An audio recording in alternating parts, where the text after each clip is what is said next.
Whenever you're ready. Good evening, everybody. It is Thursday, June 12th, 2025, and this is a meeting of the Arts and Culture Board. I'm calling the meeting to order.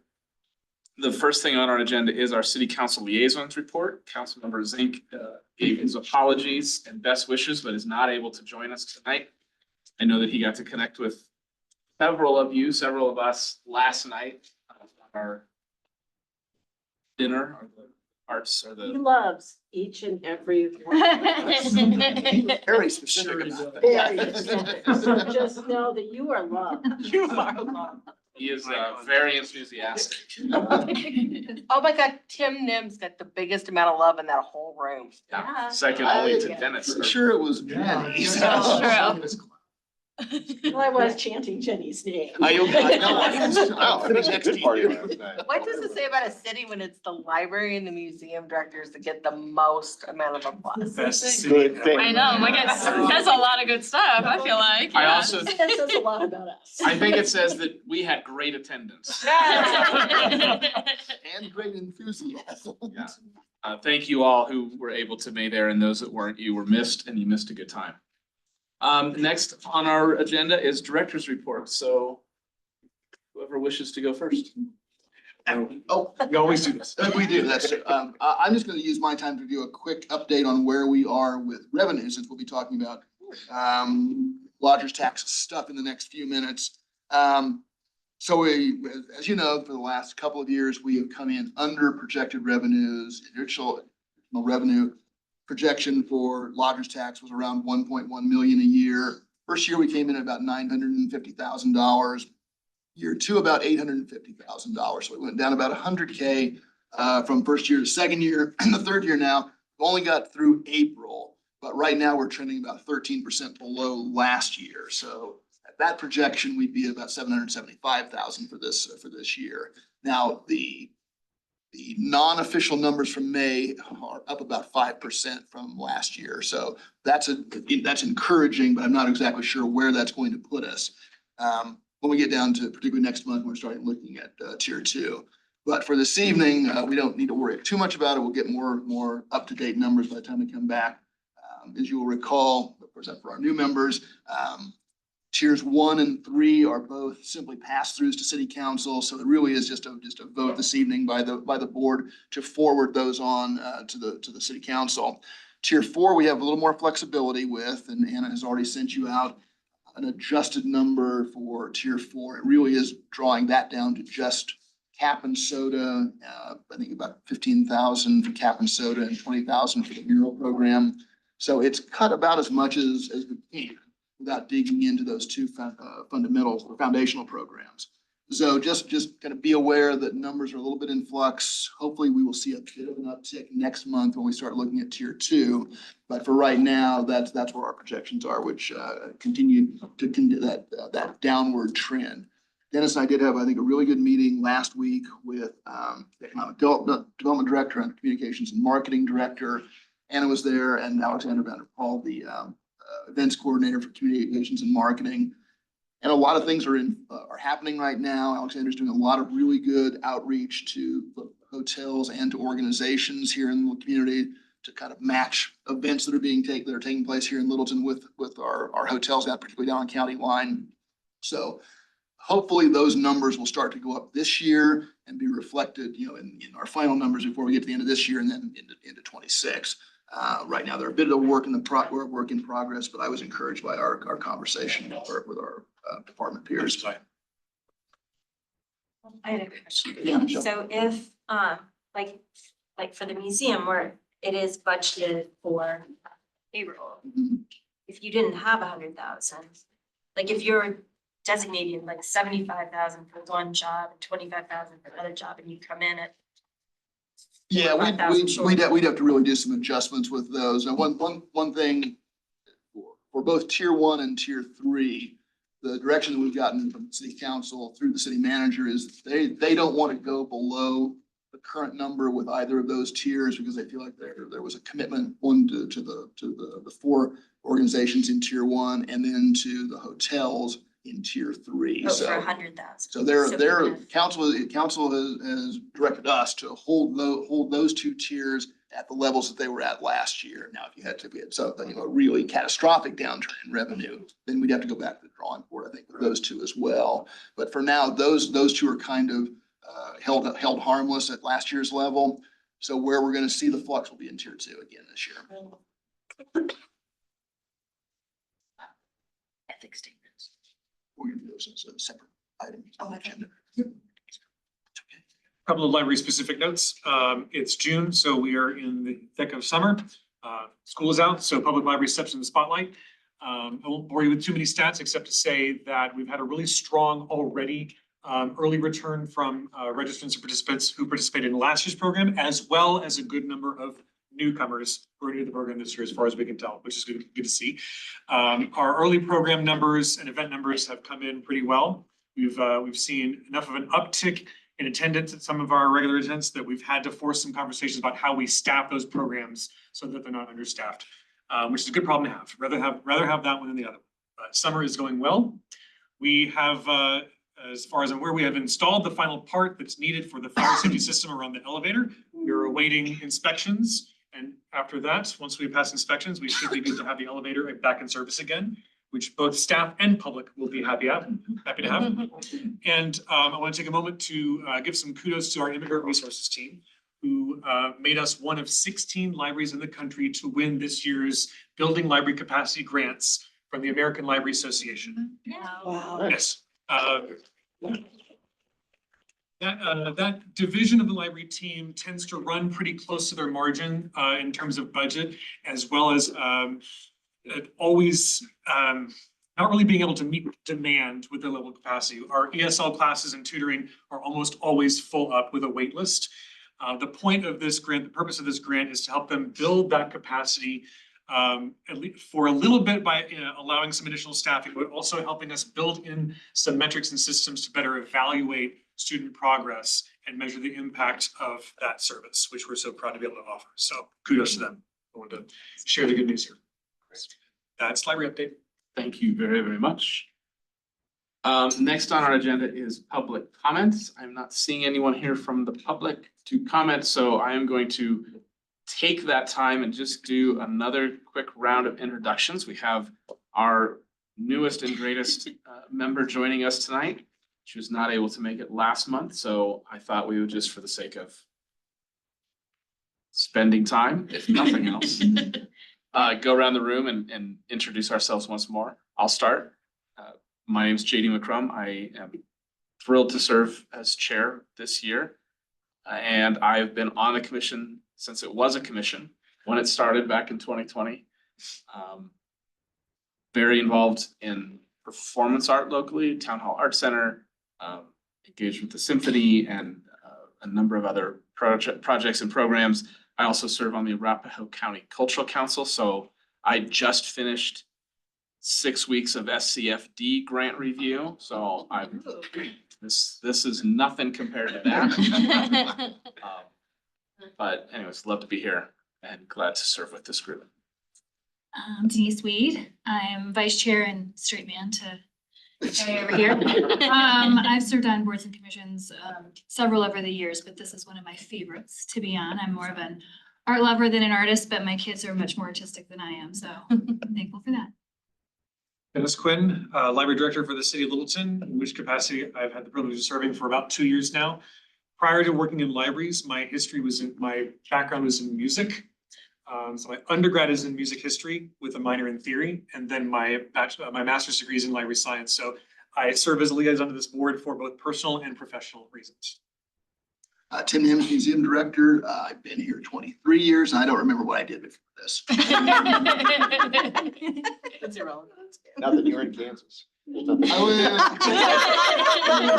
Full blur though. Weeds, tornadoes. Repeat, rinse and repeat. Yeah. My name is Becky Cosma. I'm the deputy director. I've been here 15 and a half years. I know what I did before this and I'm very glad to be here. I know what you did before too, and I'm glad you're here. I'm Jenny Hankinson. I'm Senior Curator of Collections here at the museum, and I'm actually from the Littleton area. Came here as a kid and found out I could work here. It was amazing. So. Amazing. Hi, I'm Joni Lieb.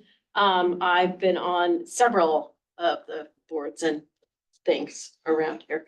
Longtime Littleton resident, did grow up in Edgewater. So, I'm Tim Fugelei. I've lived here in Littleton for 20 years, raised my kids here, and just finishing up my first year on the board, or actually starting my second year on the board. And for you new guys, get ready to work next month because it's a lot of stuff. But I play music. I've helped produce a couple movies, love the arts, love to be a part of this. It's a great group. You guys are going to love it. My name is Kate Eckel. I am, I've been on since the inception. Prior to that, I was on the Fine Arts Board, theater background, stand-up comedy background. And I met my husband doing theater at the Mattress Factory, Hot Shops. Oh, that's so cool. Yeah. I know exactly what that is. I'm from the same place. So welcome. Thank you. I'm Keely Quinn and I run the Downtown Littleton Farmers Market and Big Pride Littleton, are my claims to fame in the arts and culture world. I work in marketing for nonprofits, grew up in what is now Centennial and what was unincorporated Rappaport County. And have been around Littleton for most of my life and I'm happy to be growing roots here. Anna Deisty, I'm the public art administrator. I've been with the city of Littleton for a little over 2 years. I work closely with Jenny and Becky and Tim as sort of staff liaison to this board. I'm not really an artist myself, though I did sing in an actual choir for many years. But yeah, I don't have time for that now. Yeah, it's me. Hi, I'm Michelle Siren, and I just started my second term of arts and culture. I'm not an artist. I work for a data streaming startup, but they keep me. So she's great. I'm Katie Karen. I'm the director and department chair at Arapahoe Community College for art and design. And I have been on the commission, I think this is my third year, second appointment. We're the same. Yeah, Worth it. And I'm an artist. I have a master's degree in MFA in ceramics from Cranbrook Academy of Art in Michigan. And I grew up in the East Coast. I also have children. right, Kate? No, you don't. That's how we can tell you're an artist, because that's an afterthought. Yeah. Oh, yeah. Non-artistic. Not in the sense of that all these other people are. I do a little bit of leatherworking. Awesome. That counts. That's enough. We'll count Yeah. that. Well, I'm Cameron. I'm the newbie. I actually moved to Littleton a year ago, from Omaha, Nebraska. I live right in these apartments over by the library, and like the first thing I did was get my library card when I moved here, and I said I love this place, and I just wanted to get involved and make it as great as it can be, and it already is. So that's that. I full-time am an editor for a good newspaper. So a newspaper full of good news. Kind of the best job in the world. So that's my creative stuff. I'm also a photographer and have been around arts all my life. So. And where are you from? Omaha, Nebraska. That's why we have a vibe. Yeah. I was like, Omaha. Philadelphia? No, it's the Omaha contingency we're taking over. Mhm. From this, based on this board, I think Omaha was due for an upgrade, so. I agree. I came here for a reason. Cameron, what brought you out here? I grew up in Omaha and 25 years was enough, and I wanted to live near the mountains. I moved here when I was 25. Yeah. So you just kept them. Yeah, pretty much, yeah. And yeah, I had visited Littleton like in my travels to Colorado, and I was like, I love this place. It's so comfy and cute and great, and And I love it. So yeah, great choice. Thanks for having me. I'm Noah, lived in Littleton for 15, I'm sorry, I've been in Colorado 15 years, lived in Littleton 14 years. Served in various little capacities, election commission, very beautiful thing. After that, they let me weirdly serve on 2 boards at one time for a period of time. And I think this is my 3rd go around. We have learned something new each time. I have amnesia, so I ask a lot of questions that I know we've talked about previously. From Kansas, go Tigers. Lots of good things in Kansas. And glad to have you on the board. Thank you so much. Yeah.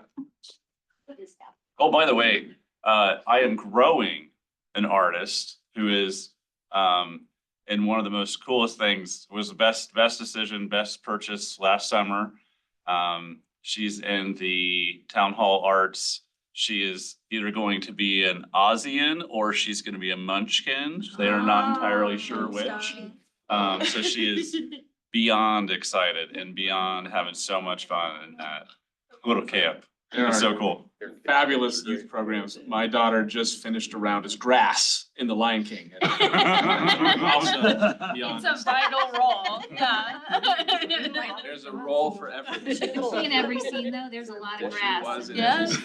every- Thank you all very much. We'll never tell. All right, moving through our agenda next to new business and the museum subcommittee report. Becky, you want to lead this conversation? He's chair. Yeah, you might want to introduce it. Sure.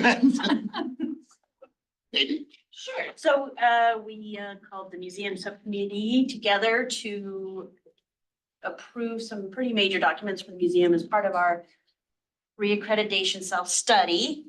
So that was the updated ethics statement and the collections management policy. Those were the collections management policies. Kind of a big deal for the museum. So Jenny was a rock star and dug in deep, and we have an amazing document, and so the committee approved it, and the ethics statement is new and fresh, and it needed a bit of an update, so I'm happy to report that as of yesterday morning, our self-study portion of the reaccreditation has been submitted.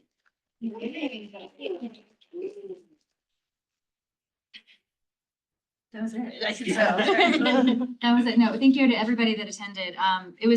You guys make all of this so easy for us, really. I mean, we just read through the documents, double check, maybe have 1 or 2 questions, if that, and you guys just make it a dream, truly. So thank you for doing that. and We thank go you. through like 90 drafts. I, before it gets well, to you, I know so. you do. That's why I say by the time we see it, it's like, it's ready to go. It's beautiful and ready to go.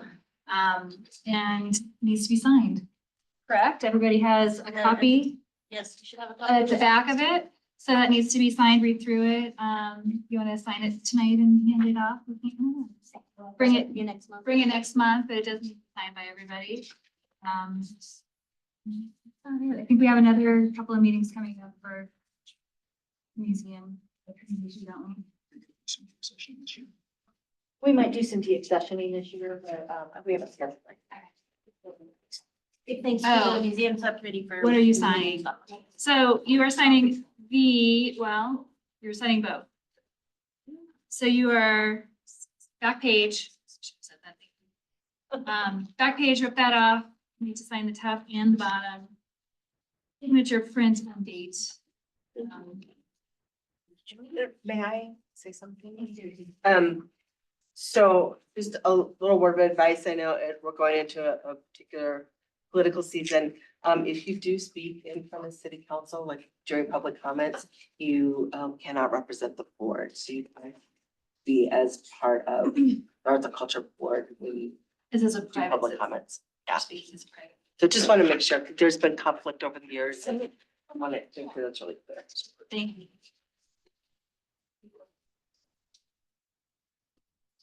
Is that it? That's it. All right, next up on our new business, the review, the lodger's tax grant applications, tier 1, 3, and 4. Anna, is this just? Is it me? It's just Yeah. you. Well, I am happy to report that as of May 20th, I believe was the last council meeting, our, oh no, that's something else. Never mind. Forget that I said that. Tim mentioned already in his, like director's report that this is a reminder, to all of us here that tiers 1 and 3 are essentially just pass-throughs this year on their way to council. And then also you have an updated tier 4 sheet, in your packet there that shows, the reduced number from originally 50,000 to 35,000 tier 4. So is that where we're taking it out? Like, no, you said tier 2 was. We will be taking, yes, we'll be reducing tier 2 and tier 4. So in your binders. Oh. And the white one. Did you pick that up? Oh, no. Yeah, No, I'll I grab forgot it. it. I missed that. Oh, do you need that next one? Yeah. That's no. I have that. Okay. Thank you, Shari. Yeah, no problem. Would it be helpful just to do a quick review of what exactly is in the binder? Yeah, wouldn't hurt. Okay. At the front, you'll see a review of the lodging tax policy. I've put together a summary of what all 4 of the tiers are. I think by now everyone is probably familiar with them. Would anyone like I me just to? have a question. So like, are the how are the percentages changing? Like, The percentages are not really changing, and that's why we have percentages here though, instead of actual dollar amounts, just because the revenue has changed so much over the last 2 years. But in general, it is 50% for Big 4, 25% for tier 2, 15% for tier 3, and then the remaining 10% for tier 4. We do say approximately because it does, the math doesn't quite work out to round numbers these days when we're doing whole harmless on two of the tier, but that's kind of the structure that we're using as a basic framework. And why do we think that it went down so much? Like, is it just there's less people traveling? I will say that I'm gonna hold that question honestly for October. The Economic Development Department is going to come in and present to us sort of a state of hotels in Littleton. Talking about who's visiting, what are the trends, how many rooms do we have, what are vacancy rates? So for the sake of really digging in, we're gonna wait for the experts to tell us all of that, but it won't be until after this process is done. We just be guessing at this point. I don't know what the reason is. So we think around 775,000. It could go up, go down. We don't really know. We'll have that updated number on our next July meeting. This is the ballot language, the original ballot language from 2020. So we back. Also in that front pocket of your binder, there is an overview, which might be particularly helpful to the numbers. We have a concrete process before that shows all of the individuals and organizations that have received grants or applied for a grant for the coming cycle here. The amount awarded, and then whether or not they submitted both their mid-year and end of year support reports, so whether they're in compliance with terms of grant. This is a little outdated because I had to put this together before the deadline of May 31st. So just so you all know, every 2025 grant recipient is currently in compliance and has submitted a report. So Right, wait, can you say that again? So like the 2025, that's the one really, we're currently in. so they should all have mid-year check, right? But they don't. They do. Because this is outdated. Okay, but they Yeah. actually do. Really the best, yes, this mostly is just a handy document to have to see who has applied for previous grants and if they've continued to apply over the last 3 years. And I'm happy to send out an updated electronic version too before next month, if you would like that, but This is great, by the way. Yeah. Thanks for Oh, setting this up. good. Yes, Good. thank You're you. welcome. Thank you very much. Yeah. And then inside, in the tabs is just a summary sheet for all of the tiers. So you'll see there's, under tier 1, there's Bemis, Tropical Gardens, Museum, all. This all comes directly from the application that they submitted. I've taken the information, whatever they provided, and it's just rearranged on the page here for you. So if you have additional questions about the content of this, I likely would not be able to answer it because it's just information that they've provided. And same goes for tier 2, 3, tier 2 and 3. Tier 2, of course, we're going to be going into much more detail next month. We have our long July meeting totally dedicated to that, so I'm not going to talk too much about that right now. And then tier 3, of course, is the 100K dedicated towards the communications, marketing, and events department. For City of Littleton, we work really closely in tandem with them on lodgers tax, of course, as we mentioned earlier. We'll have more of an update this fall on where we are with that. And then tier 4 is hopefully around $35,000 set aside for our sort of perennial mural program, Littleton Arts Partners Quarterly Group, and the annual State of the Arts event that we host here. So Denise and/or JD, do you guys want to talk at all about the procedural process here? It's just going to be a pass-through, like a motion to approve, but I did want to just, I guess, open up the table if there were any questions on 1 and 3. I think absolutely conversation and discussion on tiers 1, 3, and 4 are welcome. I think we are allowed to offer questions to the organizations. I think we are allowed to offer suggestions. What we are not allowed to do is change the organizations. What we are not able to do is change the amount of funding that they will be granted. But I don't mind pushing our purview as much as this body wants to and continuing to try to direct how funding may be spent. So you have what their grant proposals are in front of you, and I don't mind at all sending comments or suggestions to them. Anything? No, I think these ones are fairly straightforward for those of us that have done it before. It's very familiar. I think where the real work is when we get into tier 2. I don't know, but were there any questions or comments, Michelle? So for Littleton Gardens, just like JD, maybe you know this about the oh, so that's South Suburban, right? Yes. So what is the 50% rebrand? Like, what are they spending $50,000 to rebrand? So I don't know really specifics beyond what's in here. What I can tell you is they spent the bulk of their first year funding on a master planning process for Hudson Gardens. They hired a consultant. It was it took nearly the better part of this last year, working with stakeholders, working with staff, working with the broader South Suburban community, as well as inviting local Littleton residents to participate in that master planning process. And they presented or are presenting to their board the final master plan for Hudson Gardens, I believe this month. It is a robust plan. It talks a lot about facilities. It talks a lot about programming. It talks a lot about all sorts of different things. And part of that master planning process does talk about a rebrand of Hudson Gardens to meet the goals that are in this plan. They want to come and present to us, and we want them to come and present that plan to us once it is approved by their board.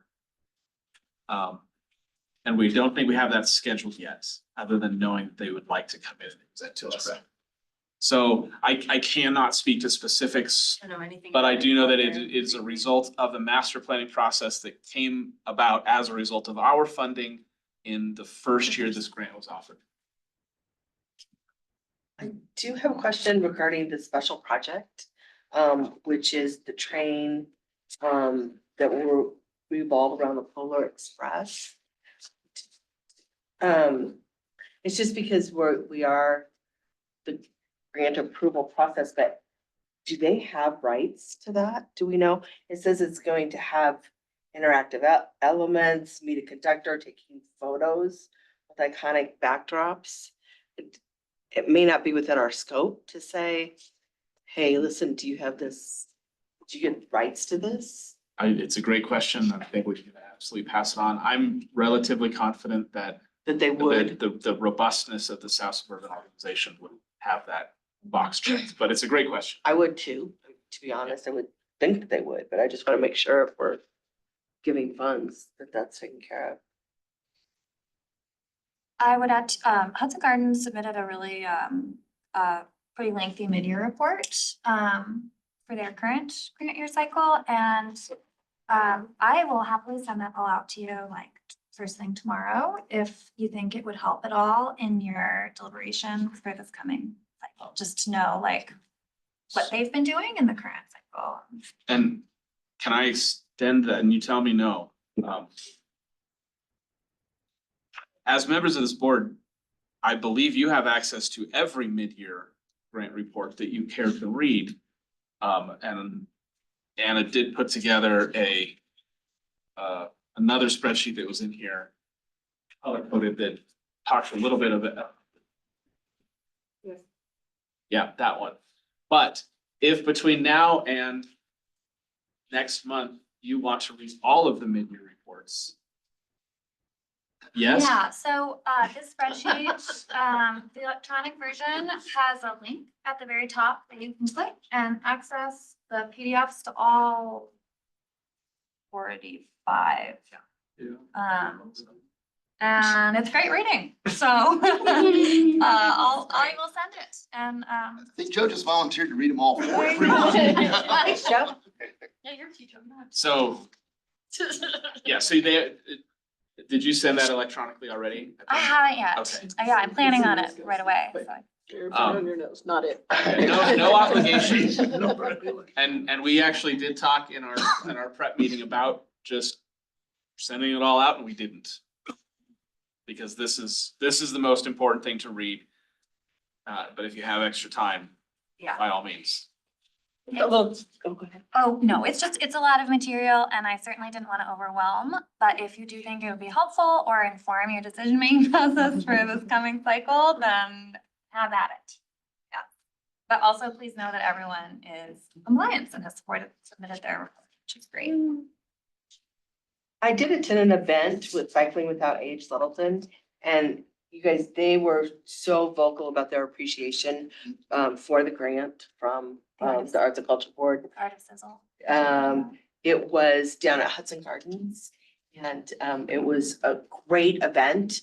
My husband and myself went, and we did the cycles, the rickshaws, I guess, and it was just really cool. The great history that they would tell you along the way. But multiple, like 5 people, said how grateful they were for the grant that they received. So any other questions or comments on Hudson Gardens? Anyone would like to have answered or pass along? How about anybody want to talk about the Littleton Museum's programming? Do they even do anything? Yeah. Littleton Library? This library? Town Hall Arts Center? I just had one. It looks like you're taking the funding request and putting it into, and I'm sorry if this is directed to you, I don't know. I would wonder, so the money basically is going into the fund for capital construction. But do they have to spend that money this next year? Like, what if you guys don't do the construction project till 28? So I, just as a note, Town Hall Arts Center is one of the organizations I will be recusing myself from. But in general, with all grants, the money has to be spent by, in this case, June of 2028. Is that 2027. 2027? So Yeah. It does have to met, as is often the case with capital projects, there are architecture fees and engineering No doubt. fees and everything that comes well before a hammer goes into a nail. Yep. So they'll just kind of front load that spending, the grant spending, most likely. That's what I was trying to more get to. Maybe I should have said 29 or 30. Totally understand. Consultant fees and all those things happen way in advance. I was just wondering like what happens if they don't get to their 8 million that they want to get to, and this had a function of that. I think you'll find a way to spend it, yeah, in that effort for sure.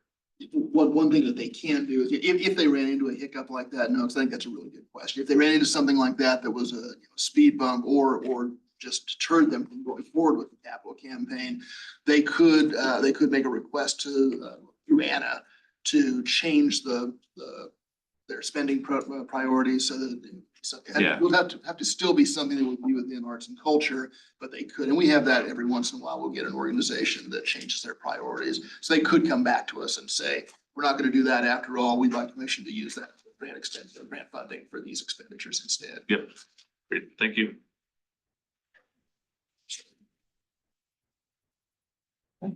So hearing no additional comments on tier 1, are we voting? Are we?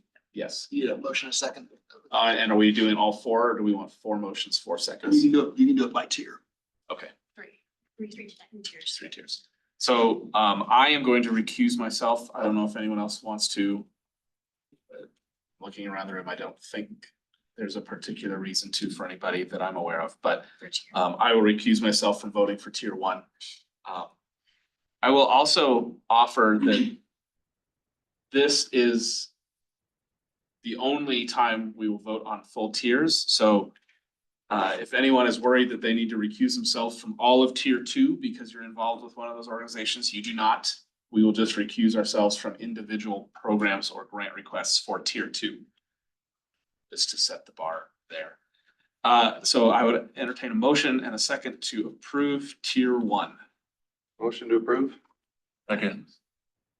Second, Noah, thank you. And all in favor? Anyone opposed? So 10 yeas, 0 no's, 1 recusal. Excellent. Next up then is tier 3, City of Littleton Communications, Marketing and Events. Questions about this one? It says that city staff has required to submit a plan for use of the funds each year. When do we get that? Or is it? In general, that's the plan. It's basically this cycle for the build out and promotion of the Visit Littleton website. Okay. The tourism and marketing website. Okay.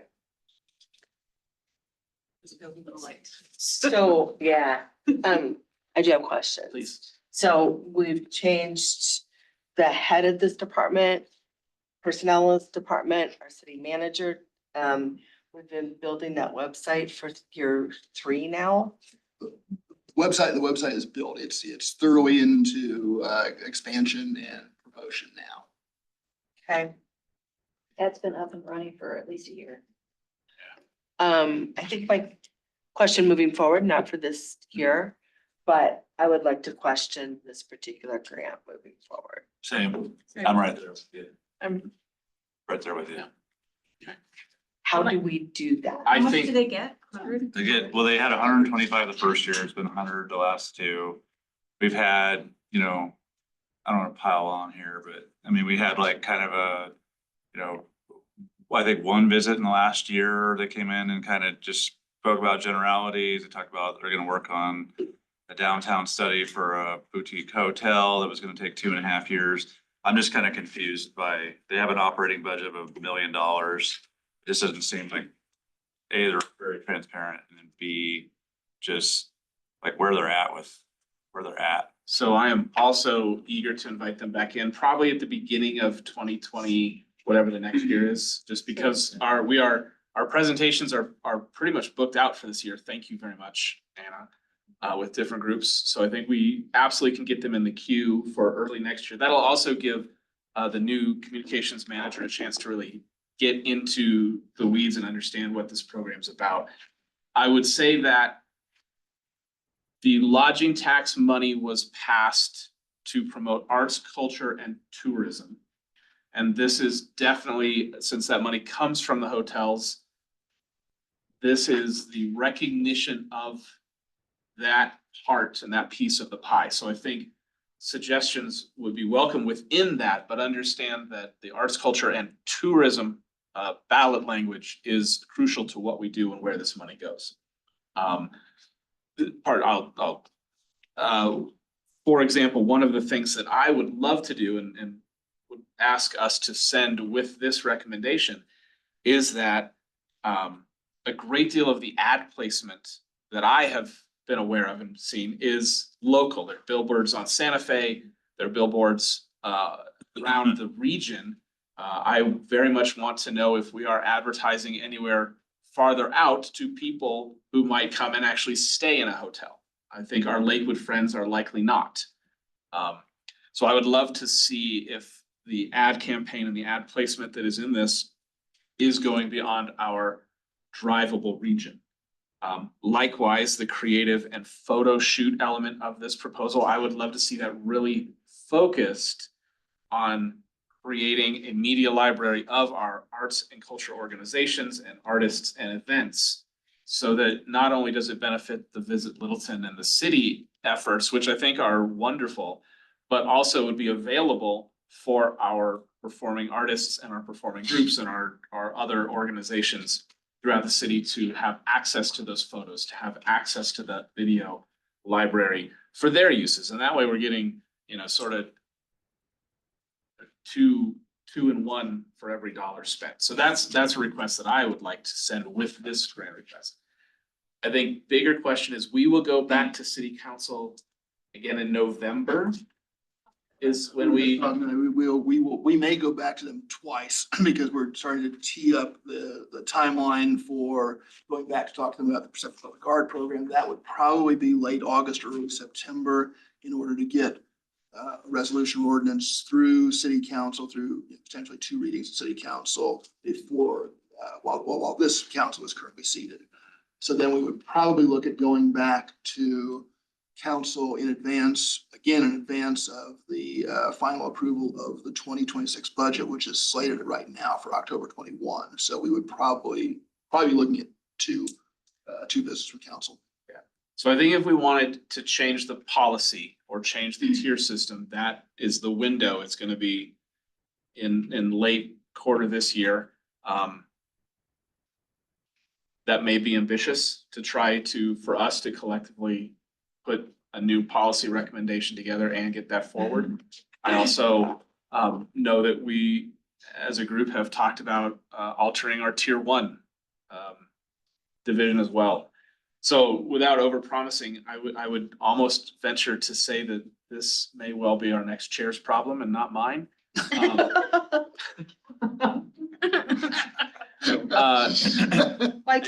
Go ahead. And try to take a big, because I have to imagine it's going to be a rather lengthy several-month discussion on how to do this. And I don't know realistically if we can do that with what is in the pipeline right now. But I do think that in advance of any kind of a policy change, I know there are conversations that are starting now, both with our new communications marketing and events director and our new economic development directors. One of the things that the city manager has talked about for the last couple of years is this money was sort of earmarked to go to communications for the build out of Visit Littleton and then sort of the follow on for that, but it was not envisioned as that's what it would go for forever.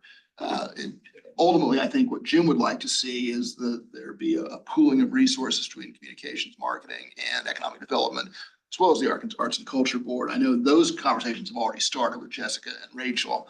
I think that can only be built out as we go forward, particularly through this year, and they both get their feet under them. They're both still relatively new, but I think that's going to happen. So what you may see is that happening more organically than being pushed by the board. So I get exactly what you're talking about, Kate. No, I think that also has been part of the plan in the beginning, that there would be that evolution as we go around, as we go forward with a few grant cycles. it is also one of our goals in our strategic plan, goal 4.5, review tiered system for grant distribution. So I do think it's fair to request a greater presence maybe presence is a better way to say that, for creative and photo shoot opportunities, because we have so many throughout the city, especially with arts and culture and our CAP group.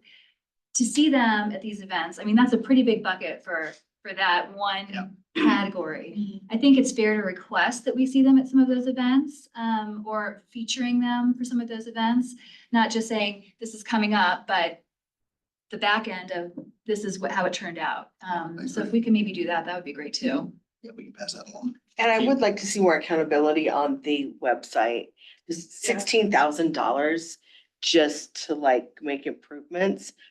Yeah. My website developer is doing stuff for Mayo Clinic, for a group of physicians, and they aren't paying that. So I kind of want to know. Charge people like $10,000. Yeah, I kind of want to know what that, if it's just improvements and upgrades, I really want to know what that's for. And there was something else. Did you I have something, Michelle? something. Oh, go ahead. Yeah. So, I've met with Alexandra, quite a few times and, I know that their overall motivation for the events that they post are supposed to be bringing people from outside of Littleton to Littleton, like bigger events, but a bunch of my events, they wouldn't post. The free workshops, they wouldn't post because they felt they were too focused on Littleton, even though it's open to anyone. And I just felt like it wasn't Alexander who made that decision, it was whoever her boss is. And so I just feel like I understand their mission because it's tourism and they want to bring other people here, but there's nothing in the free workshops that say that anyone can't take them. And so they have some interesting rules about what's considered like, yeah, I don't know, like workshops and little things. They won't post on Visit Littleton. And so I think maybe they need to think about different tiers of posting so that they're not excluding people. So my suspicion is that the page that's in front of you was put together in the interim before our current communications director took the post. And if I was a betting person, it was, what numbers can we put on the page to add up to 100,000? So I think in addition to sending these comments with our approval, because we're going to approve it, we look to invite communications and marketing to present probably as early maybe as January at our first meeting in 2026. Ask them to flush out these numbers, talk about the Visit Littleton program, talk about the other programs they're doing with economic development to incentivize tourism, as well as we'll have heard from economic development about the state of the hotels in October. And then begin to maybe flush out goal number 4.5 and look at what alternatives there are that still honor the intent of the ballot language and meet the needs of those city departments that may be relying on this. So I think it's a very important discussion to have. When we say tourism, do we mean like people coming to visit for an event? Does it mean people staying in a hotel? Do we have like a definition of? It's not, it's as far as the ballot language goes, there's no, you have it in your book. So there's no definition to that. And I don't think broadly any has been created. But you can kind of understand like the underlying goal of that is to broaden the base, to get more people coming, which then adds more dollars to the tier 1 through 4, which kind of creates a self-fulfilling prophecy. But yeah, ideally it should be, to your point, I mean, that's a little disappointing. I hadn't actually seen any billboards or seen any outward functioning stuff. So the fact that you've seen it's great, but doesn't, well, Lakewood or Golden's not, shouldn't be our focus as much. And Michelle, did you? Yes, okay, my list is growing. So is the Geneva Village, is this wrapped into this stuff at all? Not that I'm aware Like of, the no. downtown Littleton Authority? The north, what's it called? The North Gateway? Yeah, that has nothing to do with this kind of marketing and events? No. Okay, what about, like, I just got a brochure from Littleton in the mailing? The Vision Yeah? 2020. Do you think that's covered with this kind of stuff? I don't think so, no. Okay. I think most of this is really the visitlittleton.com or .org? .org. littleton.org. There's two of them. Don't go to the wrong one. Why? Why are there two? Because there's another New Littleton, Hampshire? Littleton, New Hampshire. Oh, okay. Massachusetts. You realize we're all immediately going to that. We just bought two. I'd much rather be Yeah. I think it's on, I believe it's all really intended to benefit that promotional campaign. Last question. So if we push back at all, like, about like where the money goes or that we want to give less or anything, do you think we would have less leverage for percent for public art?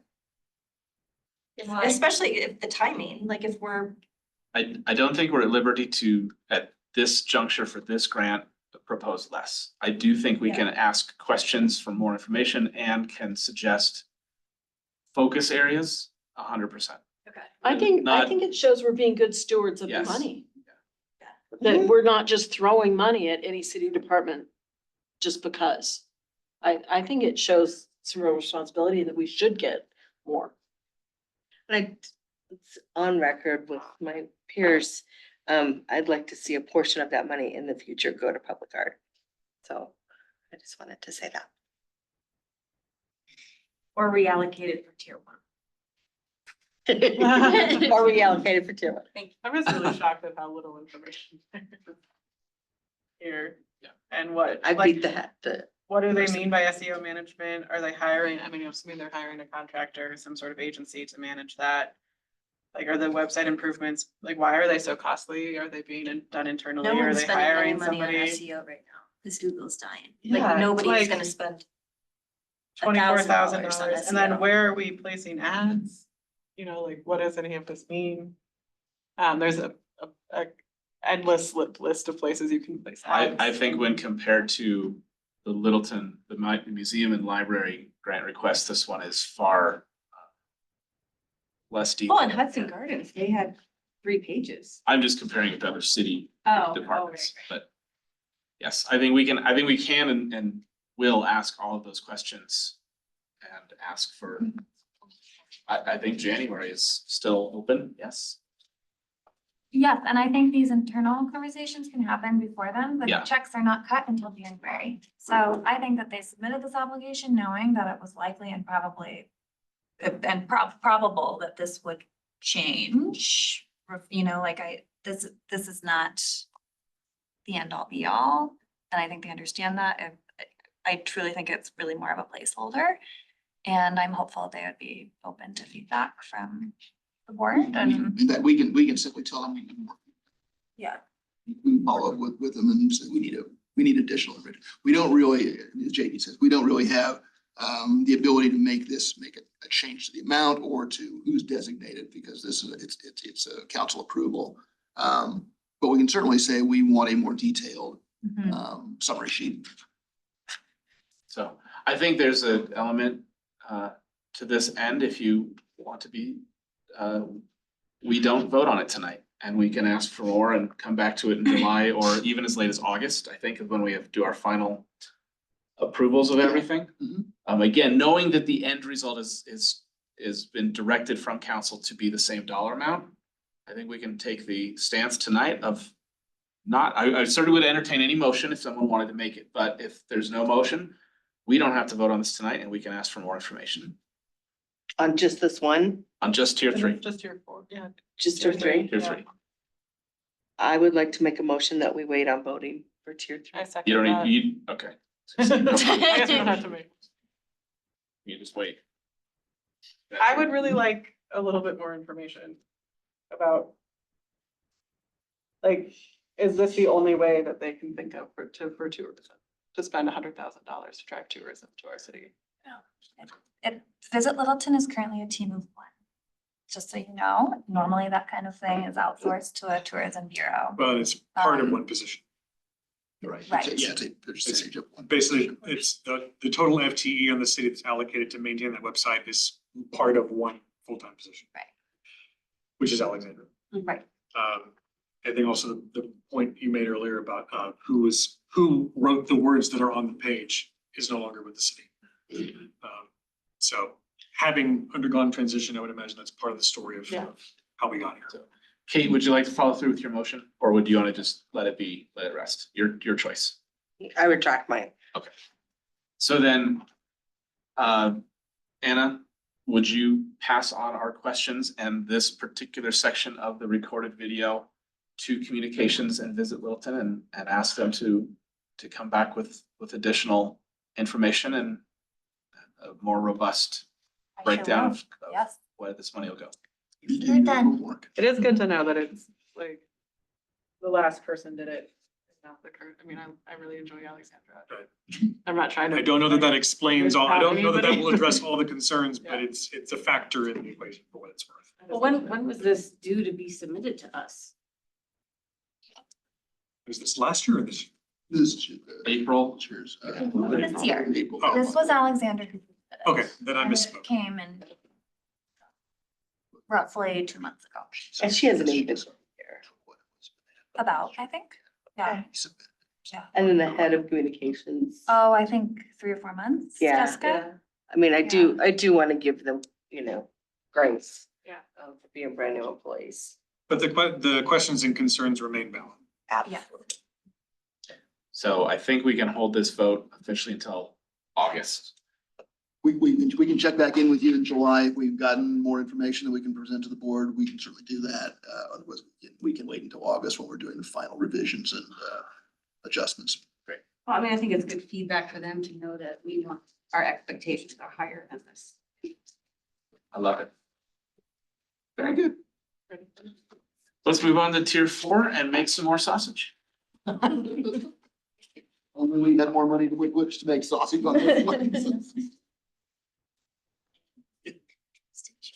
So, in full disclosure, I believe this was our team here tonight that put this together, so be gentle. Or not. Higher expectations. We wrap you in bubble wrap. Well, no, this probably does require a little bit more context, especially for our new members Okay. about where this money is coming from and what it's going towards. So this is 10% of the total revenue. Originally, this was meant, we had a bunch of other stuff that fell under this umbrella, like off-cycle requests, like public art acquisition.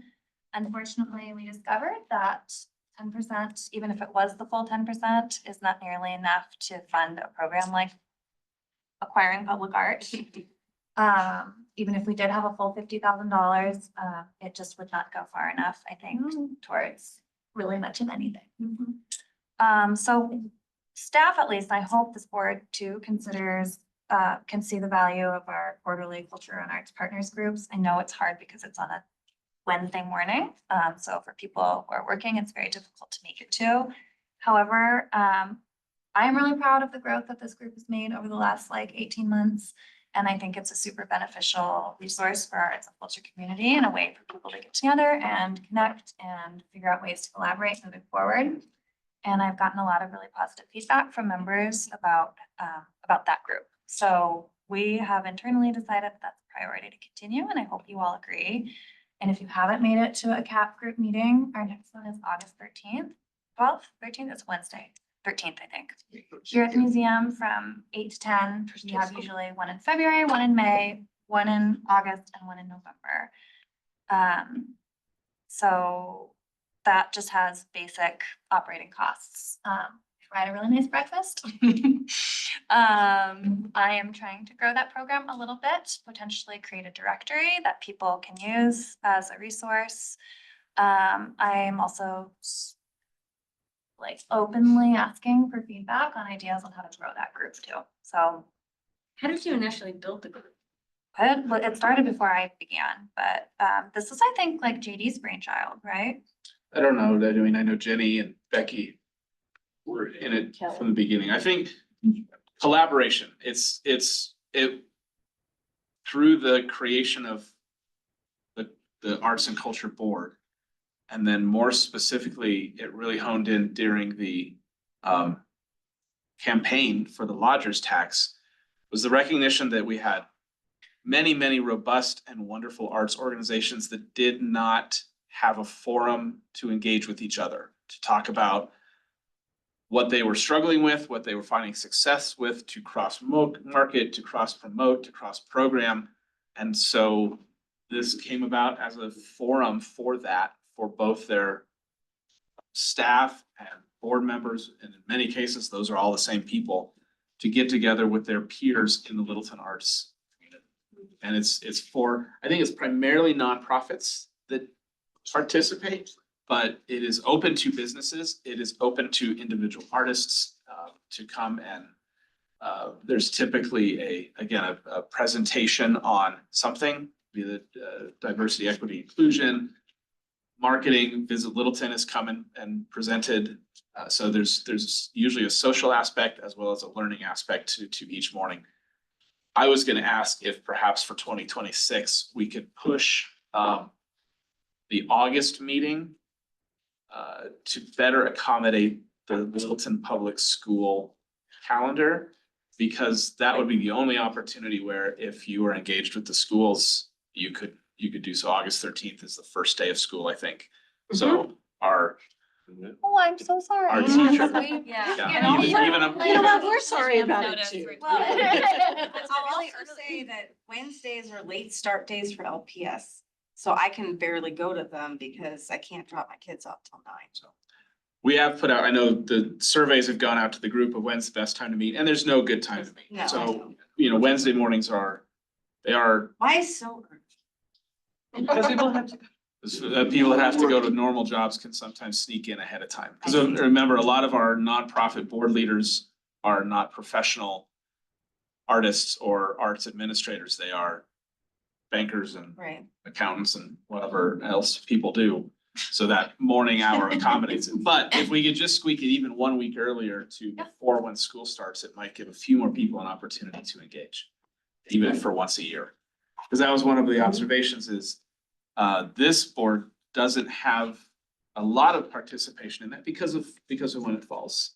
So How do you market the meeting? Like, how do you get more new people in knowing about it, other than word of mouth and network? That's it. Yeah. Because I mean, I've gone to a few of them and it's like the same people every time. It would be nice to have like new people. Recent meetings, I was unable to make the last one, but there have been a fair amount. Jenny, We're about 4 or 5 There new are probably people a at the. few. at the Okay, meeting. So it Jenny is kind folks. of organically, There's a little bit of turnover. yeah. yeah. I'd say roughly 5 to 10% of every assembled body is new, or new people every time. Oh. Which is, I mean, again, 2 to 4 people, but Is it like, I guess I'm like, is it listed somewhere? Like We have it on the website. It's on the website, okay. It's on the website and there's an email listserv and then, I think it's also, some of our council members know about it too. Is it on the Visit Littleton website? It's on the museum's website under public, Okay. it's on the public art page, which is on the museum's website. Is it in the Littleton report? I don't know. I It's know on, it, it's on the Littleton report online. I don't know that it's on the paper in the paper version. Yeah, open to ideas on how to promote, how to get more people involved for sure. Cause it's a great resource again. And that's only actually half of the 15K. The other half is for our annual State of the Arts event. Which is usually the very beginning of April every year, and a chance to come together and celebrate the economic impact of arts and culture locally, like hyper local level. Though we do like to pull data from statewide and national numbers as well, just to compare. And that's a big event that usually has around 150 people or so. Obviously requires funding for that too. $7,500 for 150 people is a really good. I hope price tag for so, an event. yeah. That includes the annual art award too. Yep. At the, actual award. Yeah. Anna, did I hear you right that basically the public art acquisition is just being scratched out of there? Okay.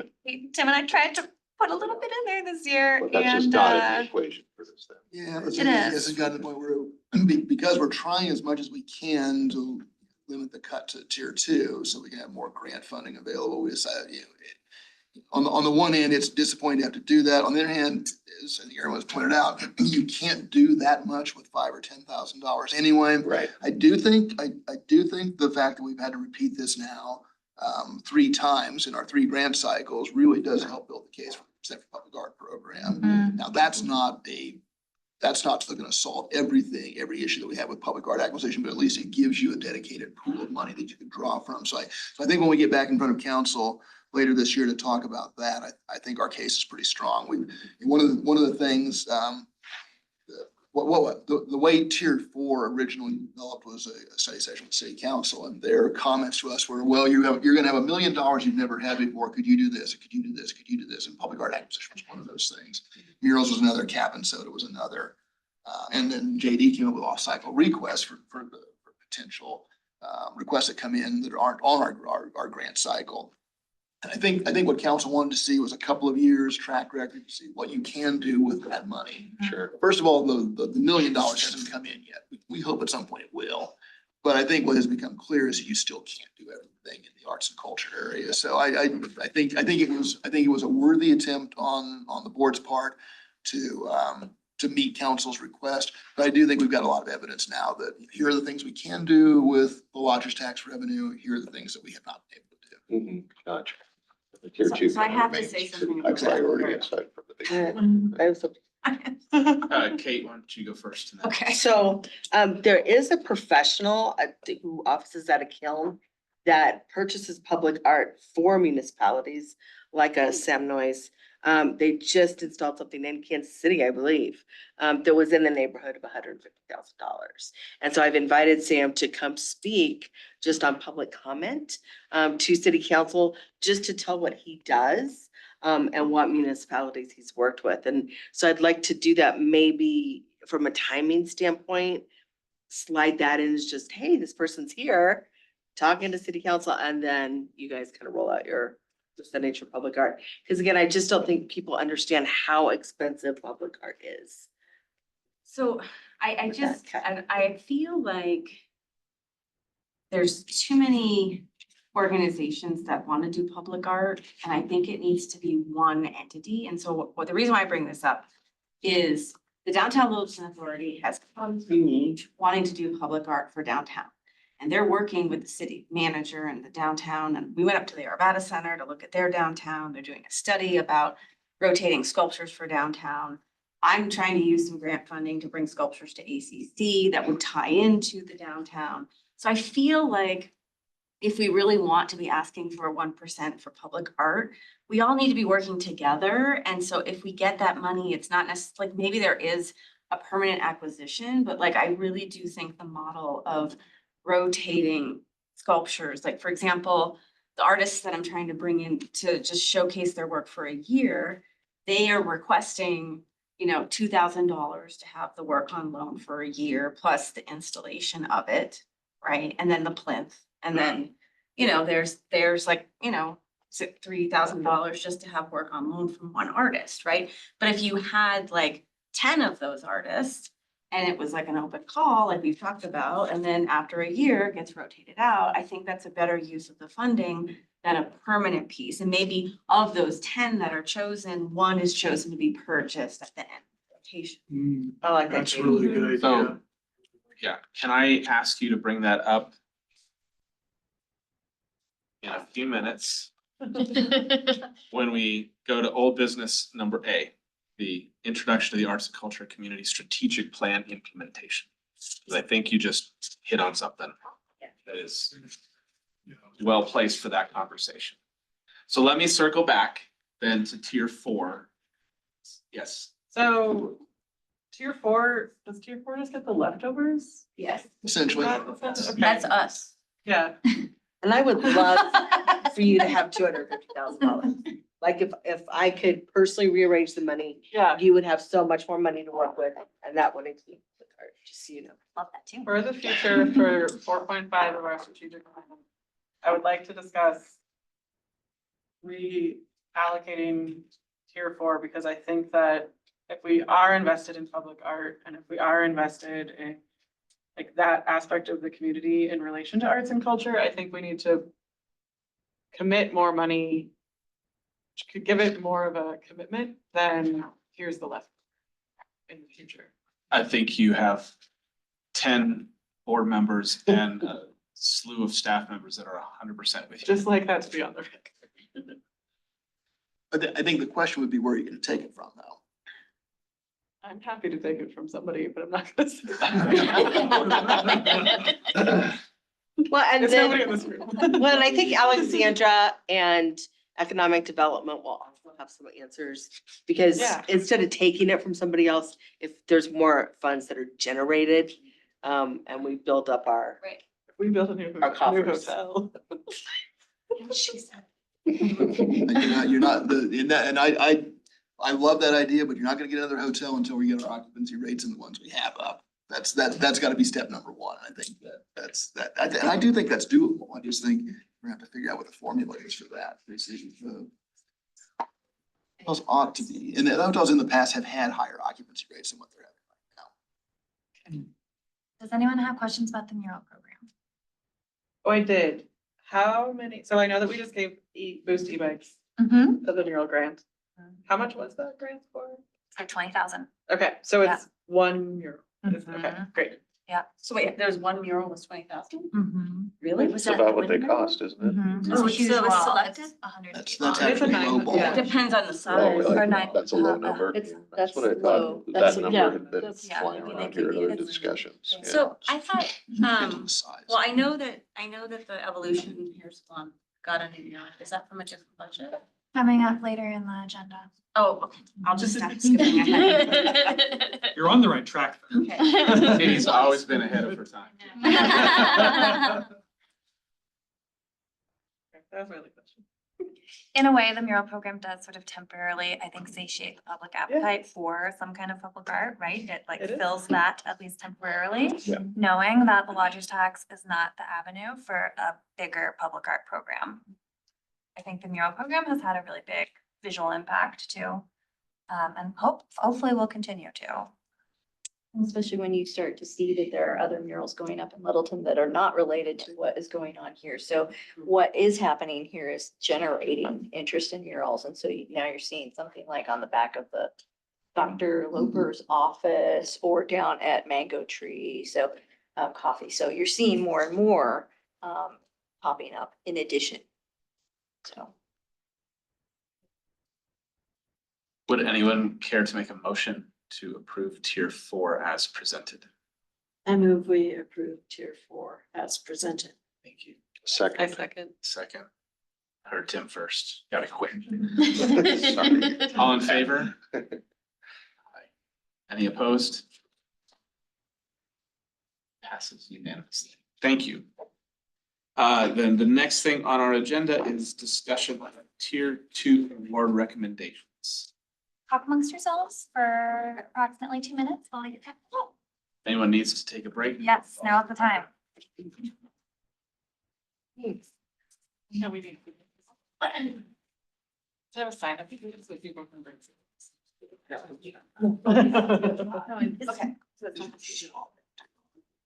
Okay. They're seriously.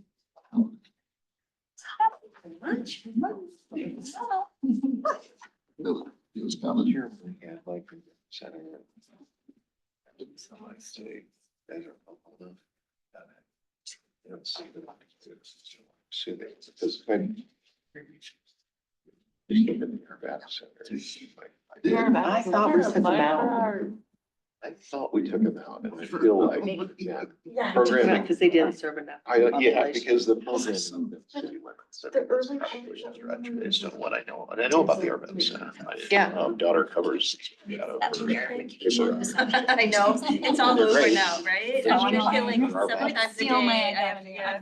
I don't care. I think that would have fulfilled the program. No, and we had, that's this whole tier 2 process, which is good for the first time. Last year. You kind of make some of the stuff. Got great people.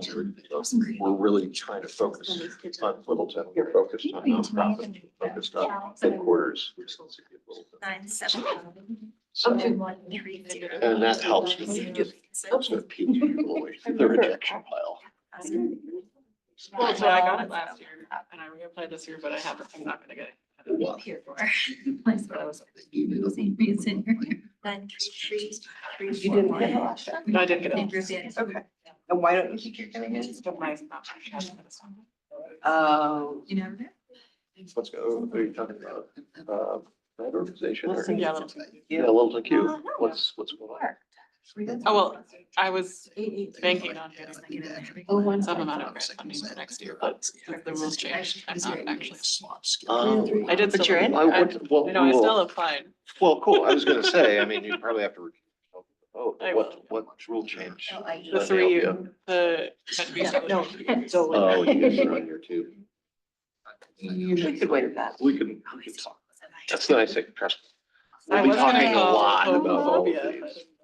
Yeah, no, I think that's important, and I think that's probably in the minor category, especially if we're just getting established. All right. Everyone is back in the room and we are teed up with the presentation, so Hannah, take it away. Yeah.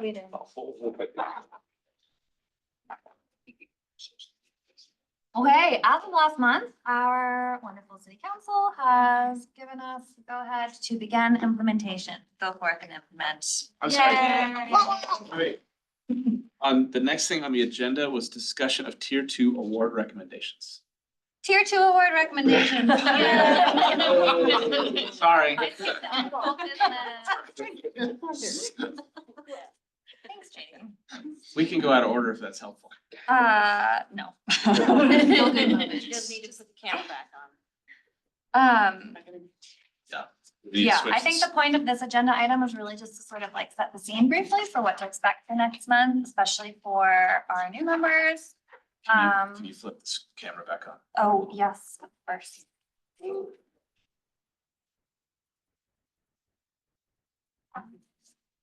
I don't want to deprive the people Probably. of all of this. The thousands of people who are watching. You'll have to stop sharing. All of You're gonna have to do that again. Yep, that's good.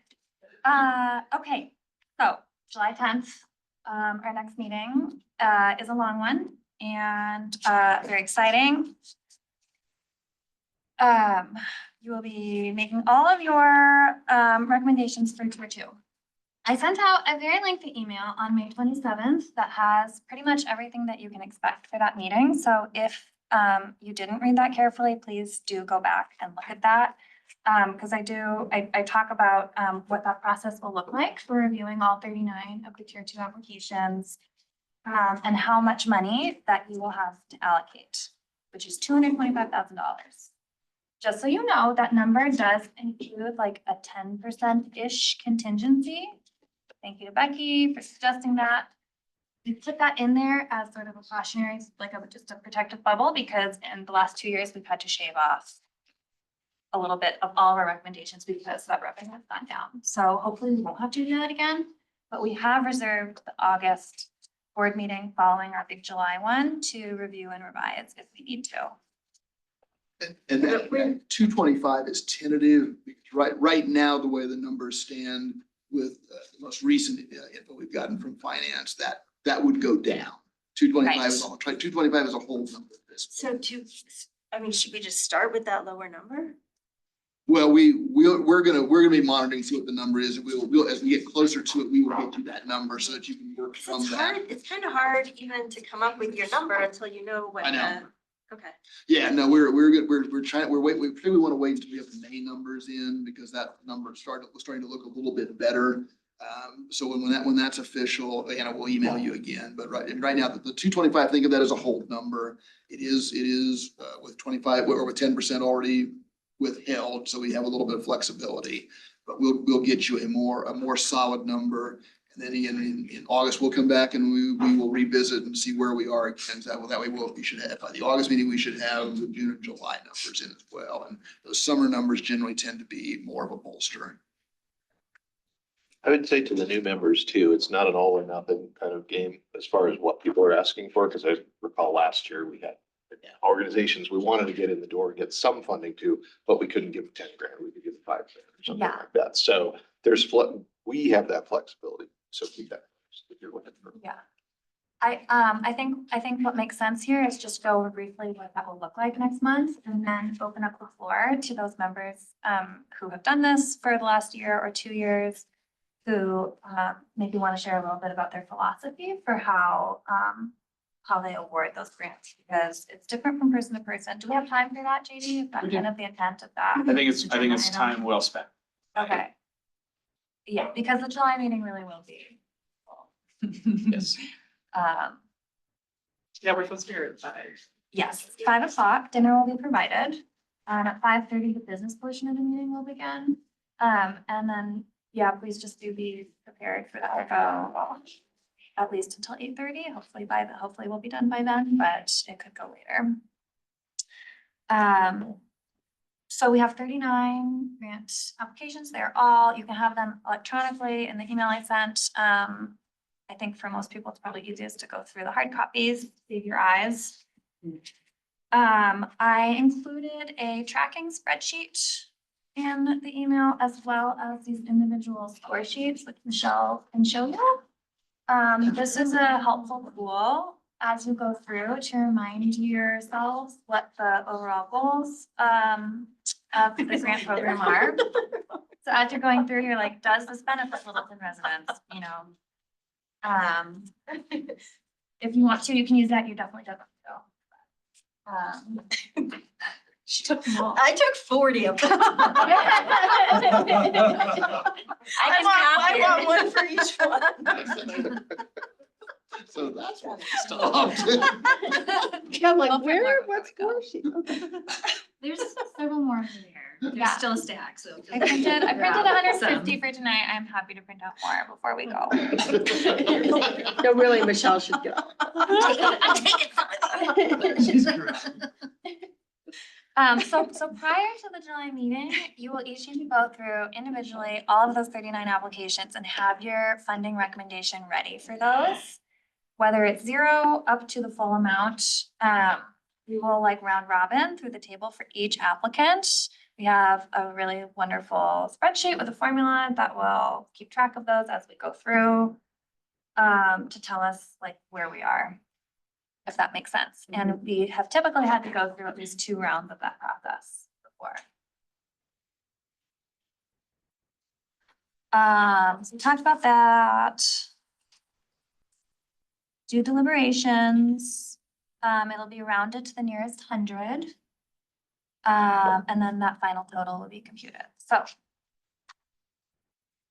is now the time I to think, talk philosophical approach. yes, yes, and before we start for the evening, we will also do a round robin next month of what grant requests you will not be participating in the conversation / voting for.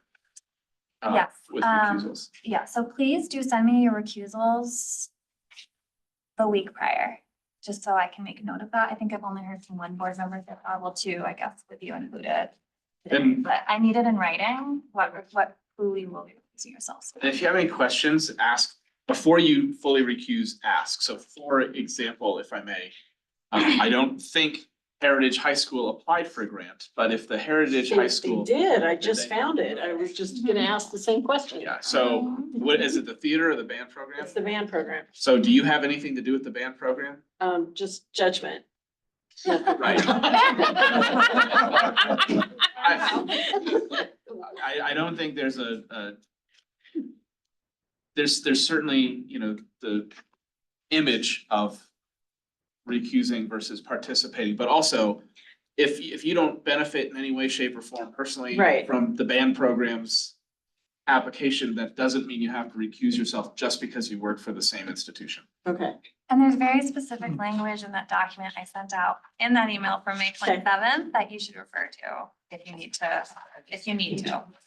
But get clarity before you Yeah. Yeah, recuse. I think the example that we've used in the past is if you are a board member of an organization that's applied, you would need to recuse yourself because you're a voting member and you're responsible, you're in leadership and you have a say in their operations, their decision making. If you are simply a dues paying member of an organization, but really aren't a member of leadership, you don't need to recuse yourself. The example we've used for years is the Friends of the Library and Museum. If you're an officer, recuse yourself.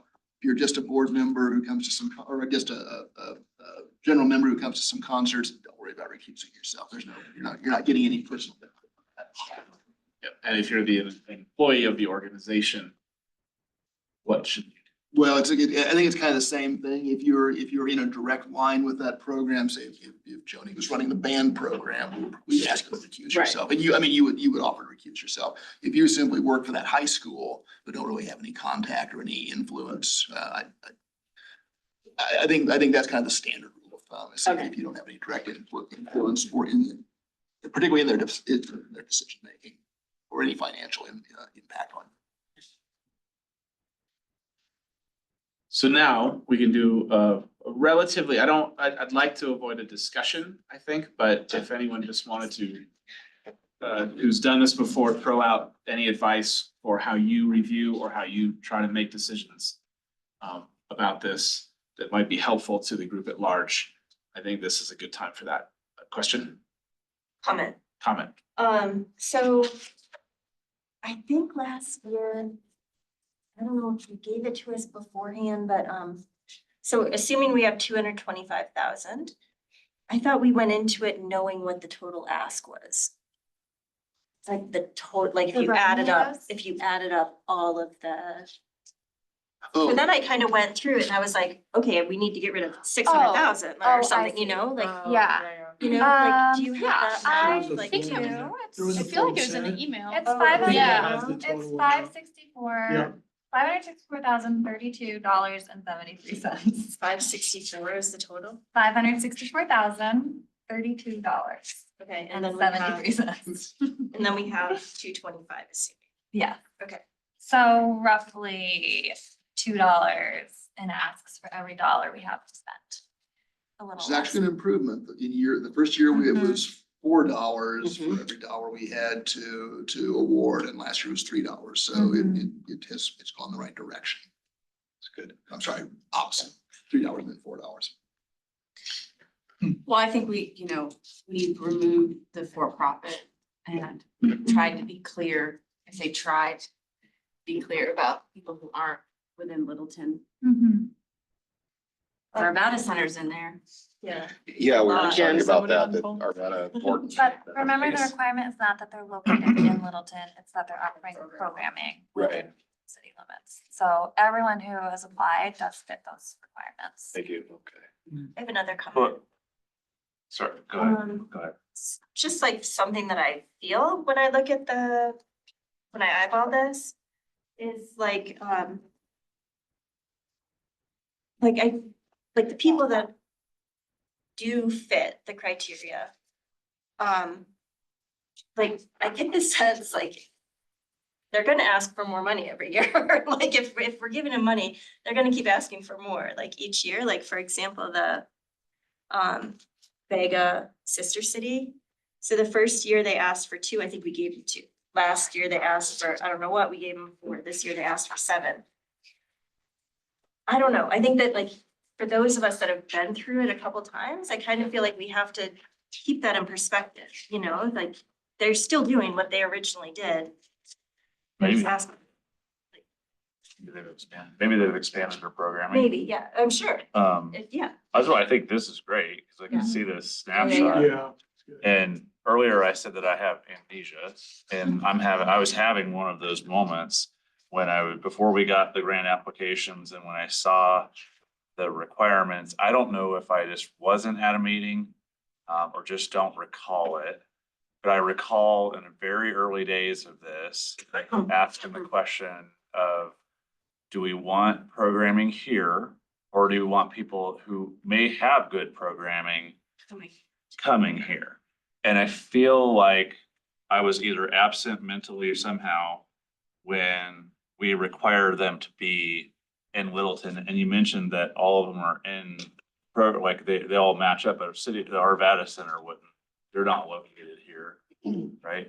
No, but like that one, for example, would partner with LPS to bring like rotating, I don't remember exactly what the like details art. are. We might but want, it's like- we might want to give examples of that partnering, because I think we are losing out on programming that could come to. And if you're saying, hey, partnering is an option, you don't have to be here, but you can partner with somebody, that was kind of news to me. And I'm just saying, like, just in general, I struggle with that, because yes, I understand on one side of my brain, we have a lot of need and we should focus that need on people who are already here. But that doesn't mean that maybe that's the best enrichment program dollar spent, right? And so, I don't know, maybe that would be something we could talk about, because some of this is kind of, it's in the rear view. But I like that idea of like, yes, if you got programming, we want, just like CAP, we want people to be able to come together and collaborate. That's a good conduit that I wasn't aware of.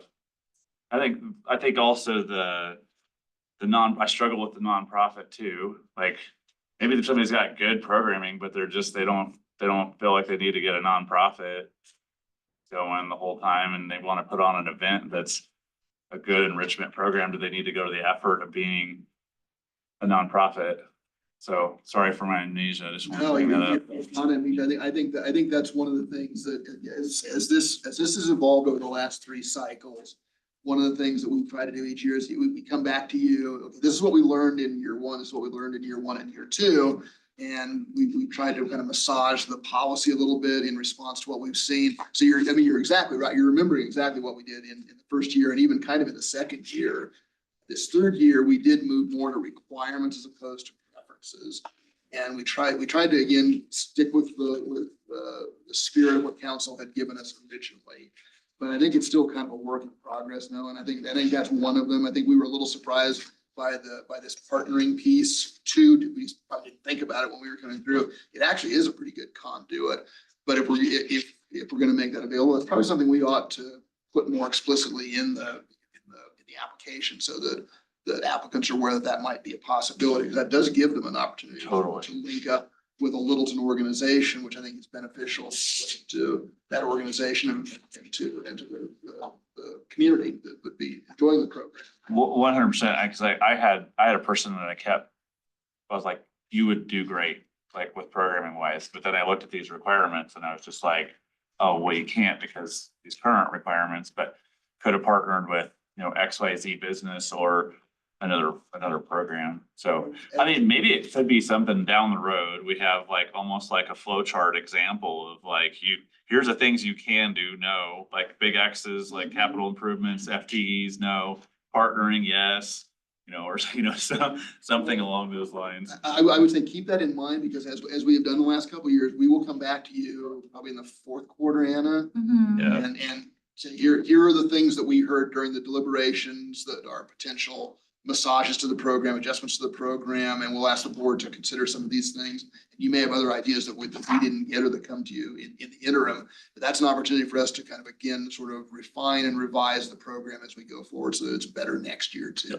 So don't get amnesia on this one. Remember this one, because I think this is well worth. It's recorded. You can That's go right. back. That's Yeah. That's right. I did have a question, if you don't mind. So this is obviously my first round through this. I've been like looking through some of the applications. I'm curious if we have any access to like census data about like, there's a lot of like applications about certain like demographics or like low income or what programs reach what people. Obviously, I think part of that is the responsibility of the applicant to provide like, this is who we're catering to.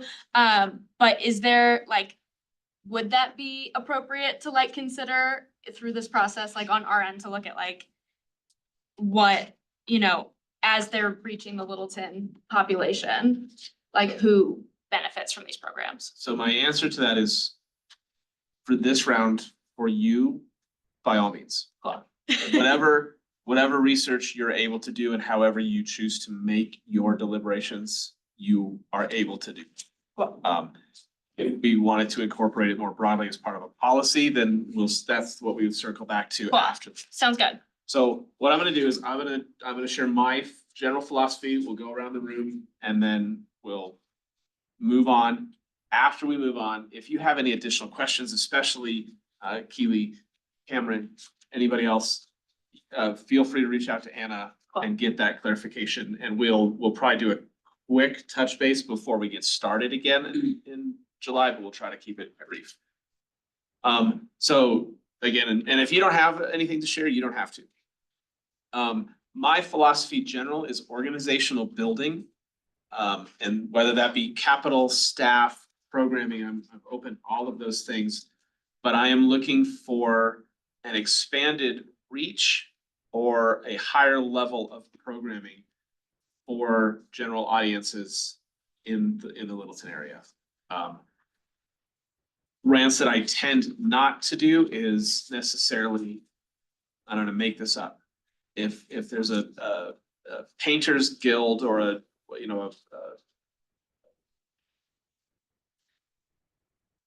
pencil artists club, and there's 8 club members and they want to buy themselves better pencils for their 8 club members, I don't tend to award those types of requests highly.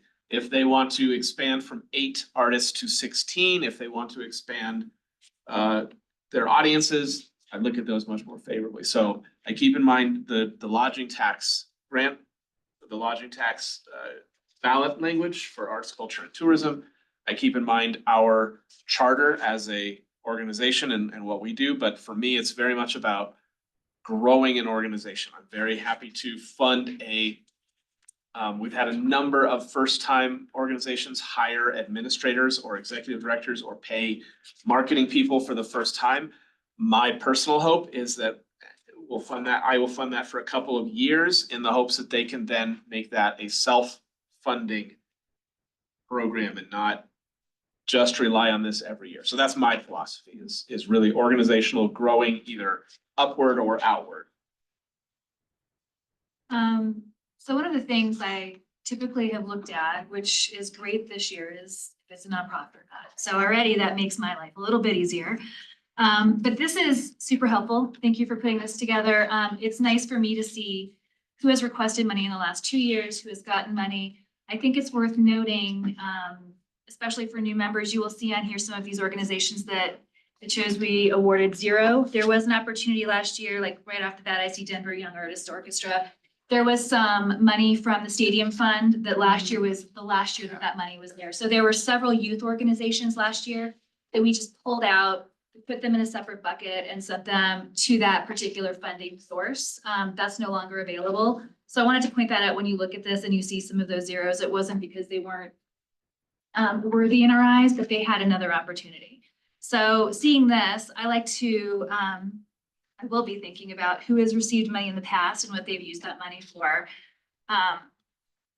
It's a big deal to me what their reach is. Kind of to JD's point, if they reach, 100 people versus 1,000 people, I do think that that's important to keep in mind. And last year, something that I did was I went from looking at everybody thinking, oh, maybe I should give them all a little something to, I want to look at bigger buckets. How can I make a bigger contribution for these organizations, especially organizations that you can see what they have for funding outside of what their request is. So I will probably be more likely this cycle to say 0 for some than I have in the past and try to put bigger chunks towards groups that I think are working towards really important large reach programs. So, and I do listen to my heart a little bit. I mean, I'm just going to be honest. I think that that's part of what all of this is about. Arts and culture speaks to us all personally. There's no right or wrong answer. And it's just, I do kind of listen to what. So I kind of look at it also same about if there's another funding source. So I do look at the educational ones and wonder, why are they not going through the Littleton Foundation? Why are they coming to the city when there perhaps might be other funding sources? So it is kind of and I'm a big one, follow my gut. If it doesn't feel good, I don't want to give them. To Denise's point, last year was kind of easier than it probably will be this year because we could take a lot of kids programs that I think should have a lot of high priority, and I will probably give a lot more priority to this year. We just got to sidestep a whole bunch of that because of that stadium funding. So that will be a little more difficult this year, but I mean, it's worth doing. So that will be a pretty big priority for me with 3 kids in Littleton, So first and foremost, I really looked at the artistic or cultural value that it's gonna have on the community. So musical instruments for kids in high school, that's kind of a give me. Are we doing art classes? Are we doing theater classes? Are we doing actual theater? Are we doing actual art installations? So those are the kind of things that I'm really looking at. And then we've done such a good job over the last 3 years of really spelling out the categories, which is the blue section. So, you know, the category is it. I think you can use it for staffing, but then I want to see an outcome from that. So if they use it for staffing, or I think we did one applicant, they wanted like to improve their reservation systems. And so I thought that that was very worthwhile. And then what happens after that project's done? What's the next thing they're gonna do to expand and make it better? So I really like our categories, our requirements, the impact, and I do look at that. So what, are they gonna impact 8 people, or are they gonna impact 1,000 people within the Littleton city limits?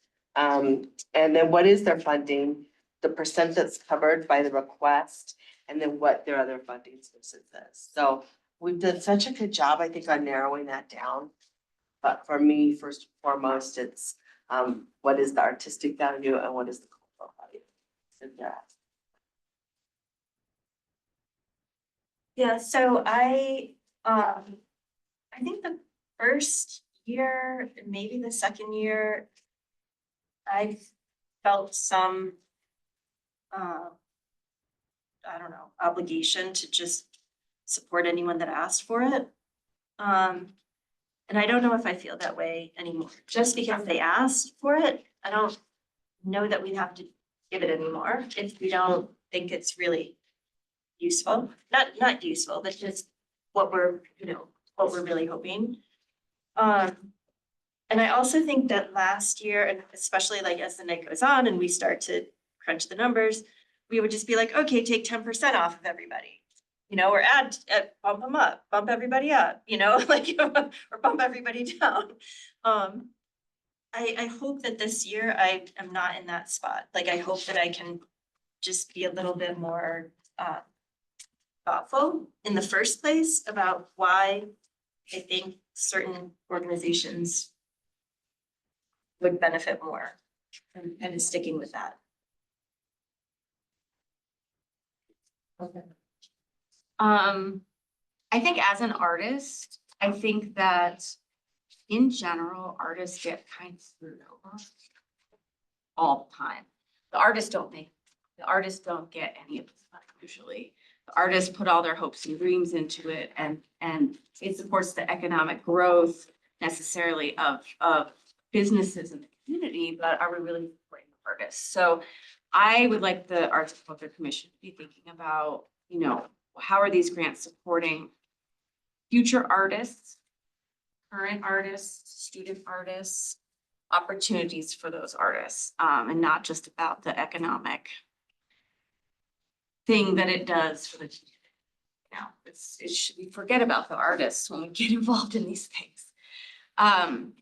So that's my priority. And then in terms of funding sources, if you guys look in the blue area, I encourage everyone not to just look at the numbers and actually do the reading about other funding sources and what the actual funding is of the organization. Like, don't just look at the numbers because it's easier and faster, because working at an educational institution and our numbers look really high, and I've talked about this at length, the arts don't get those numbers, and just keep that in mind, and be mindful of that. So don't just look at the numbers. And then in terms of the external partners, such as the Arvada Center, who have good programming, bringing it in, I would beg to say, I would like to see our organizations in Littleton and that programming being supported more and growing more than trying to farm it out and farm it in. Because I want to build an art center for the city of Littleton, and I don't want the Arvada Center getting. So just saying. And I do think that the youth programming is having to, remember to include, that's gonna change things a little bit this year. I do love, I like to support the little guy. I'd say with the 3-year, now that we're on the third go around, I'm gonna look more clearly on the ones that have been asking for funding all 3 times. Just to really kind of analyze, are they meeting what I'm looking for, which is actually in arts and culture, or is it just gonna be giving money to a specific, I don't know, event every year that occurs, but I guess overall, it's not growing arts and culture in general, so I'm gonna be looking at that. I agree with the idea that we shouldn't probably be giving every single person money, especially since we're clearly having struggles with the budget right now for tier two. It'd be better to have those specific groups that really need that money to, of course, hopefully get funded. Maybe not fully, but funded in a way that is gonna be beneficial for their programming. Other than that, my philosophy is I definitely read through all the sections before I make decisions on what I decide. I'll probably do a lot more of that this year, especially since the children are definitely back in. It's gonna be a lot more difficult to, of course, say no or yes to them, you know. I think JD said it as well as I could say it, which is, I'll give money to somebody for salaries and those kinds of things if I can directly see that it's a startup, that I'm seeding something and not just augmenting their budget. I look directly at what the funding request is versus their annual budget. I like the ones that will disclose where their other funding sources come. I sometimes feel like it's a little bit of a pencil whip. Cause I'll see something like 25% covered by the request for that program. Sometimes I see it's like 100%, I try to understand, where their money's coming from. Is this gonna fully fund the program? So I'm also getting a little bit, like what I think one of you said, not just giving money just to everybody in some piecemeal way, but like trying to find the most impact. So if it's 25 grand and I can directly see programming, Littleton success, go for it, hit it 25. And this other one that I can't really figure out what they're gonna do with the money, probably not gonna get it. I did want to mention that I'm gonna go back to my comment that I said earlier. I'm a little confused between the language here that basically says that they have to be in Littleton. Tier two says located within the Littleton city limits. Requirements include located in the city limits. Very first one, child song, Thornton, Colorado. But the blue section says programming within Littleton. They say programming within Littleton. So are we saying you have to have a physical address in Littleton or that you're programming? Because if it's programming, then what I said earlier about that's still consistent with the day one that we started, which is having potentially people come in. But when I looked across these, there's a lot of addresses that are not Littleton. So we're gonna throw those out. I clearly did not catch our updated requirements everywhere I had those written down, and that is one of the places. It is not a requirement that they have a physical address in Littleton. And Oh. sorry for that confusion. This is not correct. They gotta provide, so we're back to where we started in It's the a first day. requirement that they offer programs. Okay, within great, okay, Littleton that's where I was That's confused. why I was like, don't- wait a second. No, it went from a preference in the first 2 years to a requirement. Yeah. And I guess I misunderstood that. I don't feel like we've really changed. I think we've always said that we want that. We didn't make it hard and fast. You gotta have programming here, but we were okay with, okay, I think now I understand. They don't have to have a physical address here. They just gotta tie. We were pretty flexible in both the first 2 cycles. We said it's a preference and we were pretty darn flexible about that. As long as there was something that was happening here in Littleton and it wasn't gonna be, we weren't gonna be funding, an organization in Thornton to do their programming in Thornton. But we might fund an organization with a physical address in Thornton that would then bring programming here to Littleton, or in some cases would partner here in Littleton. So it's really kind of a semantic change, but it was going from, this is a preference, but we're not requiring it, to now this is a requirement in this 3rd year cycle. You have to do this. So when they filled out the application, did it say they had to reside in Littleton, or did it say the programming had to be in Littleton? It said, do you offer programming? Okay, 'cause or I will was you trying to plan figure on out, the offering?" numbers Click went this down. link to the address wizard and make sure it's within Littleton City, yeah. Oh, okay. Yes, so that was confusing, and I'm sorry that that's not. updated. No, not confusing, I'm just, This is not correct. It's right, it was, but I just didn't update this, so. I think you do great. I was more so like, I just wanted to fully understand it, because I think, didn't the numbers of applicants go down this year? So I was just really trying to correlate, is that because they looked at this and goes, well, crap, I don't live in Littleton, so I can't do this, and then they don't apply? There may have been Right. some of that. We also think it was the fact we went with just nonprofits as opposed to. That's true. Not that there wasn't an enormous number of for-profits, but what, 7 or 8 last year in or something? Yeah, and last year also, we allowed people to submit up to 3 separate You applications. can do multiple applications, yeah. And that is why you'll see on that Oh, and 2-year you're- tracking spreadsheet, some of them have multiple awards because they submitted, they were able to Yeah. at that point. And last year, we awarded some money for mural projects as well. And this year we said that you can't submit murals, so we have to go through the mural program. Okay, so this year, they're able to submit, did we do away with the multiple submissions? We did. Okay. You can only submit one this year. But we raised the amount you could submit. Last year, I think it was 25,000 as a maximum.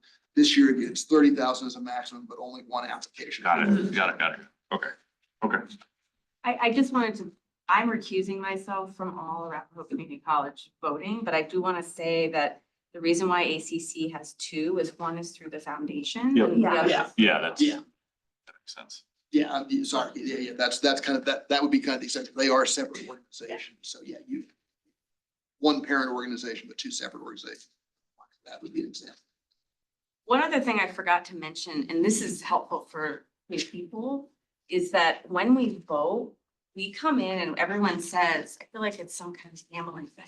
Everyone's like, $500. $1,000. Like everyone has their vote for one organization, and then if someone says 0, it's the average of everything. Right. So just keep that in mind, if you are putting 0, what that does in general to that overall average.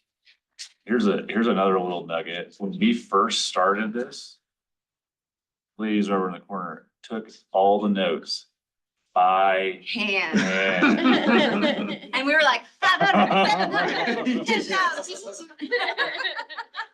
Thanks for All- reminding us. And we were here late, like we were here till Late. 11:30, so if we can get out No. I'll say, having at not 10:30. discussed the details of how we would accomplish that, the structure of that long sort of rap sheet was based on sort of what we took to be the philosophy of how we went about that decision as a board. I think in our conversation this evening, we've heard enough of we've heard that there's enough thought on potentially looking at different ways of deciding that. We may structure it differently to accommodate that. Okay. How we would get that, we'd still have to work on the staff side to figure that out, so it wouldn't make the process even longer, but just want to let you know, we're hearing some differences in how we're thinking about weighting the different numbers. So my decision isn't just yes or no, my decision is. Your decision is like So you, yeah, so, Yes, no, and how much? So Yes, next- no, and how much? next month, everyone should come with a dollar amount for every single one of these organizations. Keeping in mind that we have roughly 50% give total of the asks. And then what happens is everyone will share that number for each organization, and that will average out. If the average comes in under $225,000, we're done at the end of round 1. If the average comes in and we're spending $400,000, then we go back and refine that down to get to roughly 225,000. So do your math is. So Your math, Make sure you're doing your you- math. if you Yeah, fund Make sure you're everybody, adding up what Yeah, you that's no more than- decided. And use your spreadsheet, but I. So you created a spreadsheet this time? Oh, I Thank you gotta so look for much. that. Yeah, she has it with all. Thank you She said so only much, now. because I felt like the first couple times we had to all individually make spreadsheets. Yeah. So much. and Thank you. Thank you. I know, I And missed then- May 27th. just as There a, were a lot of them. and Anna, tell me if this is wrong. You don't have to come with your total amount totaling $225,000. But you should. If, Like, if you don't. should, but If if It's on your philosophy. if your philosophy brings you in with, Change your mind can change is what you're saying. yeah, if you come in with a total of 330,000, fine. We'll have to go through round two. If everybody funds everybody at 100%, it's gonna be a long night. We'll have to go back The in rest order of to us aren't dessert. gonna be pleased. But you don't have to come in with a perfect number. You come in where you wanna come in and fund the Is organization. there generally like discussion beforehand at all, or is it just numbers and then? Generally, we'll do numbers Perfect, first. okay. Some of us have been accused of filibustering and, persuading more than Sure. they should through the power of speech to get their way. Well, okay, so can I say something about that, actually? I have to recuse myself and I can't say anything. Can I pick someone else to advocate for my program? Because I can't. Cheating. Whereas if someone else could advocate for another person's program, I have. I would love to talk to you about your points, Okay, I'm just saying. the positives and the negatives, I think so that we can have the full. I would say information. no. And No what? and that you shouldn't give everyone else your talking points. And the reason is because what that does is it favors the organizations who have members on this committee versus the many, many organizations who have no one represented in this room. So even if you can't speak to it, if you have Kate eloquently pitch your Mhm. nonprofit, that's not fair. But it's okay if someone else pitches one song because they happen to have an uncle in the band. If someone else can answer questions about one song, about if are they really performing or what schools, if someone knows that information and can share it, then the information is good. But I don't think that we should try to persuade each other just because we have a seat. So that's why I'm saying that you can't do that. Right. That's what I'm So then saying. filibustering. I Because the think- filibustering Yeah, doesn't okay. seem fair. Okay, I will say that the very first year, and granted it was the first year, but like 10 of them, I didn't know anything about. And I learned so much from the other people in the room Yeah. that did know about it. Like the cherry crabapple blossom trail thing. Like if somebody hadn't spoken really passionate about that and informed me that of things that I didn't know, I would not have given them as much money as I did. Is there a difference between answering questions and lobbying? I think there is a difference, and I can't necessarily say what that is. I think it's, it's like art. You know it when you see good art. Anyways, any other questions? Because we still have half of an agenda to get through. Gotta go fast. All right. Oh, If- right. If you have questions, reach out to Anna. If there's some specific piece of information that you need from an organization, reach out to Anna, and she can ask that question for you. I think the time for that maybe has passed unless it happens like very quickly. Yes, Yes. there you go. Please please just use the information that's provided. I don't have any additional information that I haven't included in the packet. Unless there's something like very glaringly missing. Yep. Then please let me know. All right, we are moving on in the agenda to the introduction of the Arts and Culture Community Strategic Plan implementation. For those of you keeping track at home.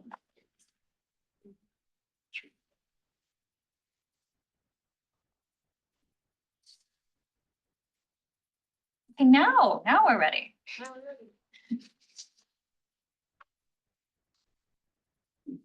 Okay, right there. Last month, our wonderful city council approved our arts and culture community strategic plan. And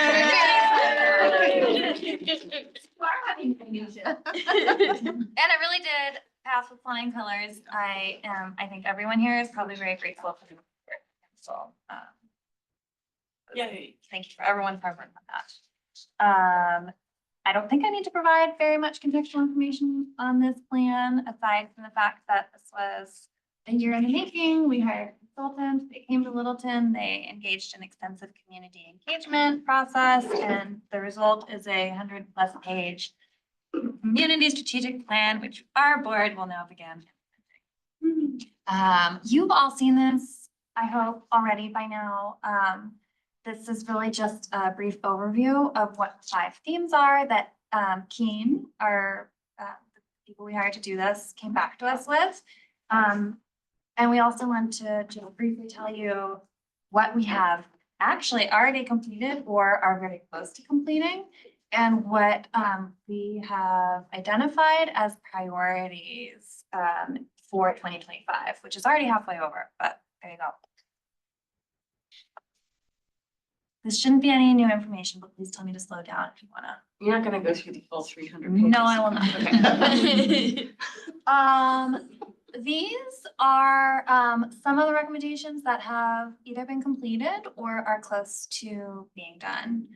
The Visit Littleton website, which we've already discussed at some detail tonight, has been developed, continued to be developed. I think that one, at least I think it's gonna be an ongoing project for a little while. Promote and measure arts and culture as economic drivers. This is probably most closely aligned with our annual State of the Arts event. That is something that is a continual priority, and will be hopefully for the next few years. Clarify roles of and relationships with municipally affiliated nonprofits. Develop the Arts and Culture Board. Highlight local creatives. Facilitate collaboration with key arts and cultural partners, and review the tiered system for grant distribution. Again, these are the ones that we sort of identified as low-hanging fruit that we that are sort of like easier ones to check off the list. I'm not saying these have all been completed, but I think we're well on the way.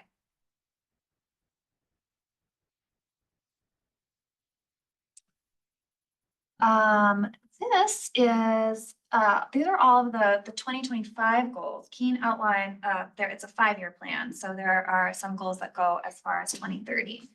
The yellow boxes on top are those 5 broad recommendation themes that you saw on the first slide. The columns underneath are the individual goals for this year. And the ones outlined in red are the ones that we have already started doing. But at JD's request, we kind of just wanted to look at have a kind of an overall viewpoint of what we've been doing. And then I guess, I don't know if we have time to open up the discussion right now about like selecting some additional priorities, but. So I got all night. But I don't know if that's true for everyone. What? You have a flight in the morning, don't you? It's late. I mean, I'm good. Sleep on the plane. Go sleep on the plane. I tried, guys, I tried. And so at the risk of opening up Pandora's box, when we discussed this and reviewed the plan before it was approved by this body and before it went to council, I think there was some discussion around some ambiguity and otherwise lack of clarity in some of these goals. And I'm looking forward over the next couple years to flushing that out and really providing more definition. I broke down all of them and have notes on almost every single goal and questions that I would like to work through. I think what I took away is there are 5 years, there are roughly 48 goals that fall into either the short-term or the long-term category, short-term being 2026, 27-ish, longer-term being 28 to 2030. Divide that by 5, we need to, knock out 9.6 goals every year in order to fully realize that.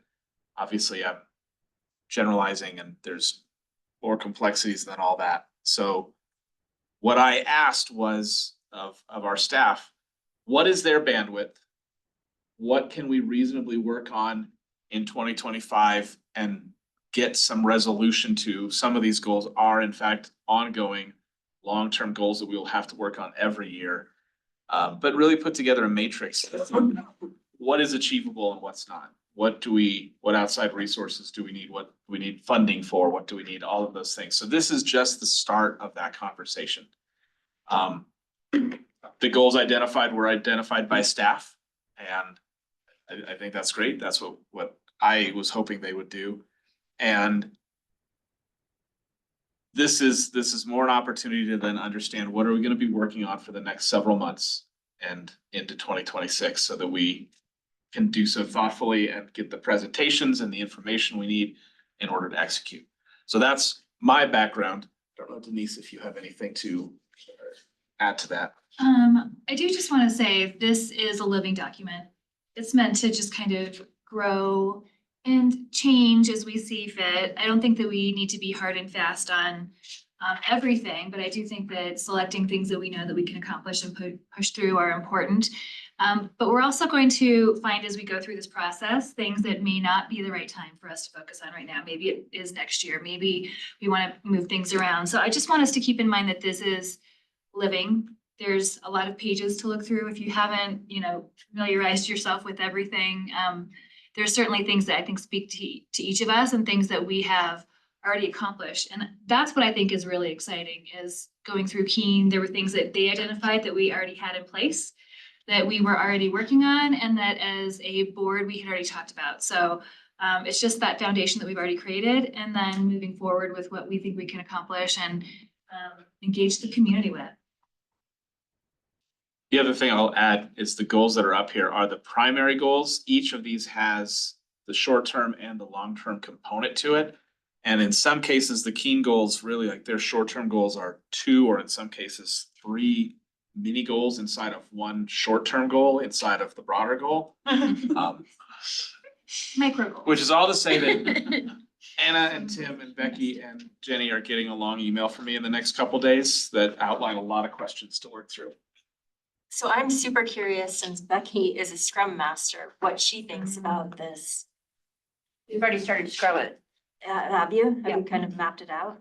Somewhat, yeah, we Really built the curious preliminary what- backlog and we're assigning dates and times to what we think we can get done. Nice. Nice. What's a Scrum Master? Software These development. opportunity. Scrum is a framework for project management. It Oh, okay. developed in the 90s for software management and I stole it.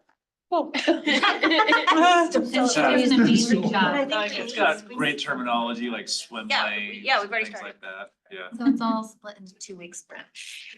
Oh, nice. Okay, cool. So maybe there's not discussion, but maybe take this, do we have this slide? Have you sent it out yet? Or No, but you? I will.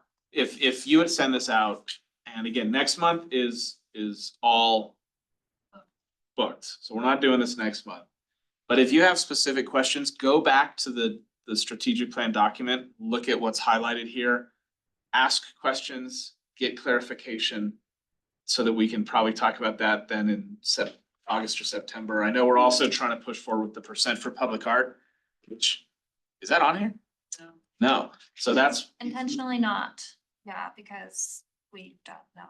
Yeah, it's not on here because we knew we were gonna be working on it, and it's Yeah. already one that's kind of in play. Our anticipation is that by the end of this year, we're gonna have an answer on that. So, our plan is to bring back a status update and a conversation with the board about every couple of months. I think it will depend on if we can bring it back in August, we certainly will. It will probably depend on where we are with council and the % program, because that will be a chunk of time that we'll need to get point towards that. But if not August, then certainly the September month, we'll come back to you for more chatting. And JD, you had wanted me to bring up something when I was talking about the downtown Littleton. well, it was goal 4.5, reviewed tier system. So it's under the 4th column from the left, reviewed tier system for grant distribution. So the question then that I will want to have answered from the Scrum perspective and from staff is, okay, how? What does that look like? What meetings are we doing? What questions need to be answered in August and September and October? What are the timelines? What are the, if we have to bring a new policy before council by October, do we have the ability to do anything with that goal this year? I would almost say that realistically, we don't.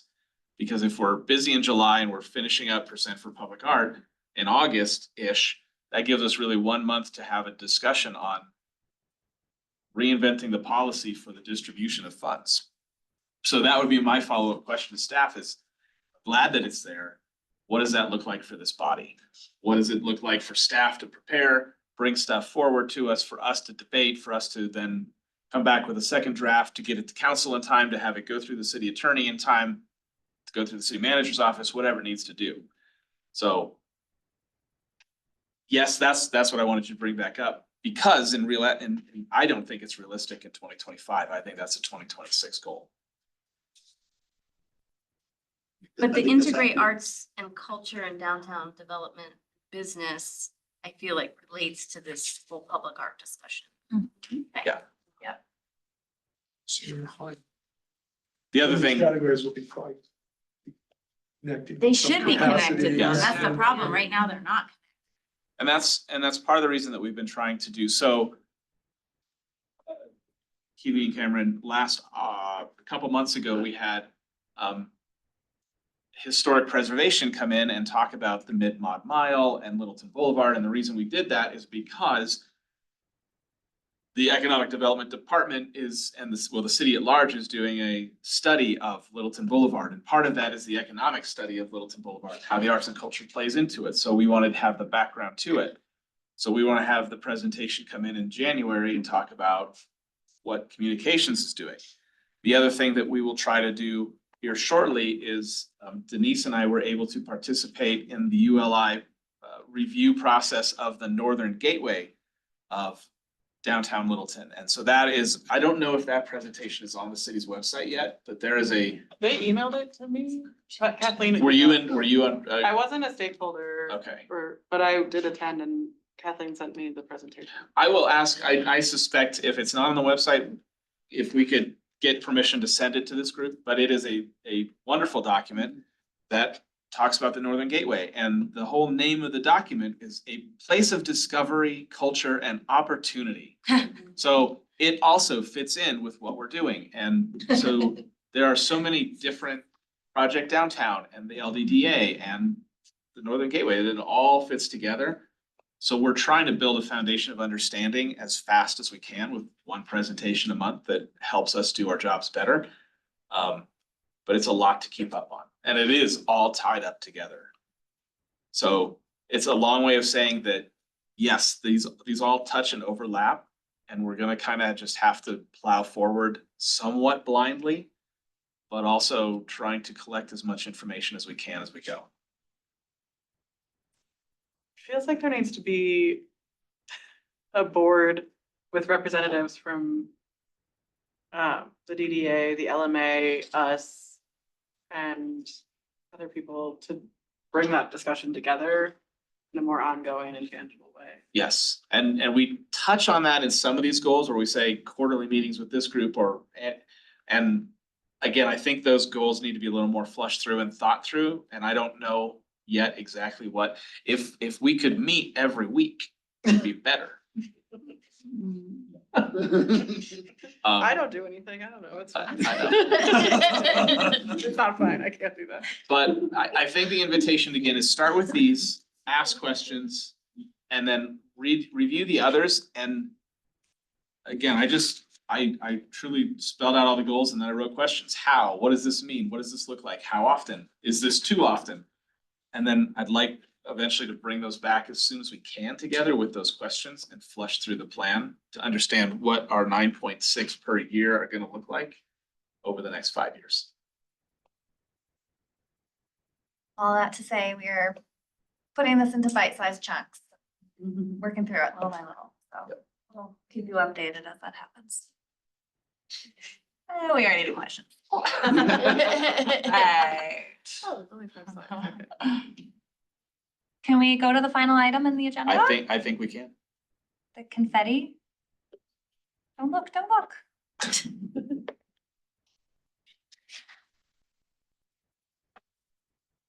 Okay, we are ending this board meeting on a high note because we have a lot of things to celebrate. We all agreed that it was really important to just take a moment to see the impact that this board, grant program, like everything that you guys are doing is having in the community. It's not insignificant. And we just want to take a moment, like 10 minutes maybe, to celebrate that, to show you some cool, like qualitative stuff, some pictures that grantees have submitted. And then I also have a quick mural update at the end. I just wanted to show you 3 murals that we were able to complete with the mural program money from last year. So with that,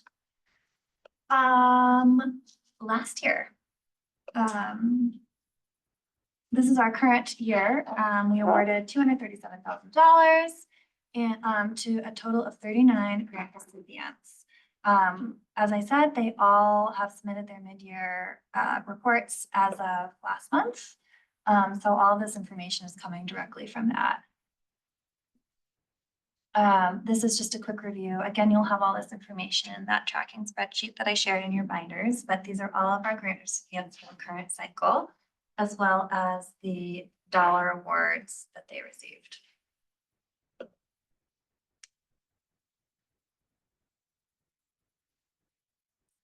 I've just taken like 8 or 10, just because there were some that submitted some really wonderful photos that I wanted to show from you. So this is not at all comprehensive, but really just a highlight reel. The Elsewhere Collective, they are the ones who do the Walk the Chalk. They're doing it again this year. There's some really wonderful testimonials in here about different ways that these organizations have collaborated.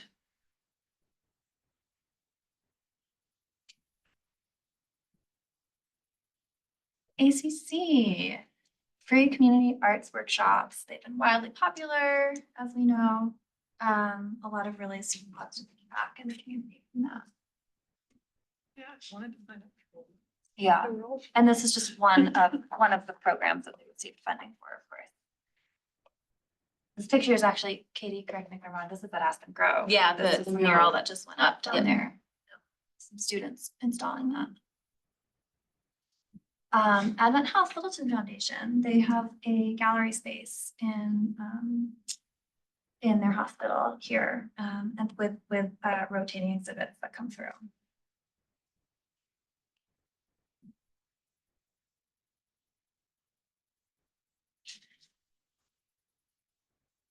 Heritage Fine Arts Guild of Arapahoe County, which has received funding every year from us.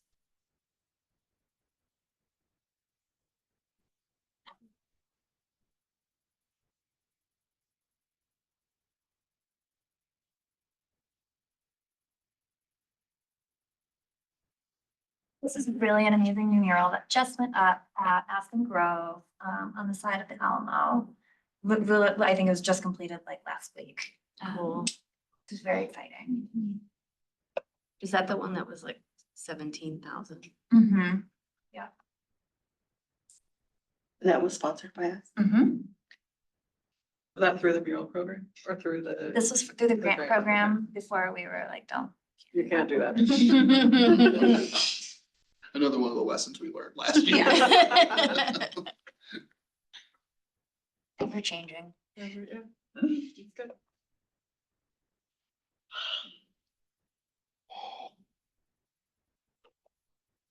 Sustainable funding, the importance of that, sure. Cycling Without Age Littleton. And some wonderful programming and lots of really cool collaborations.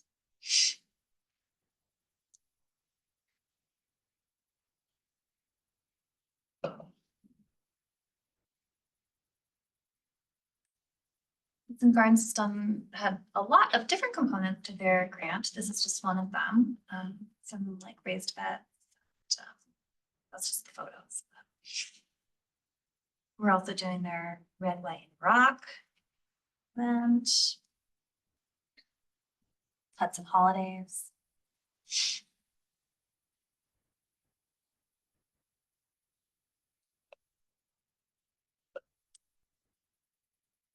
More cool collaborations.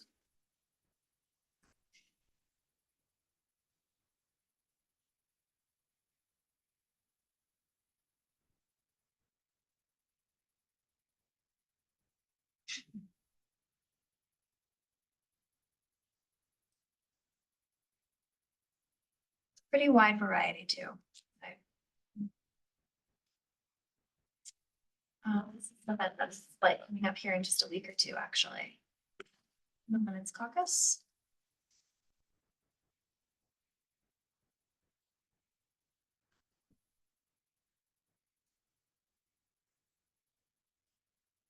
David Taylor. I think, yep, that was the last one that I chose to highlight. But there are many more where that came from, and I'll share the mid-year reports that you can browse through with all your extra reading time.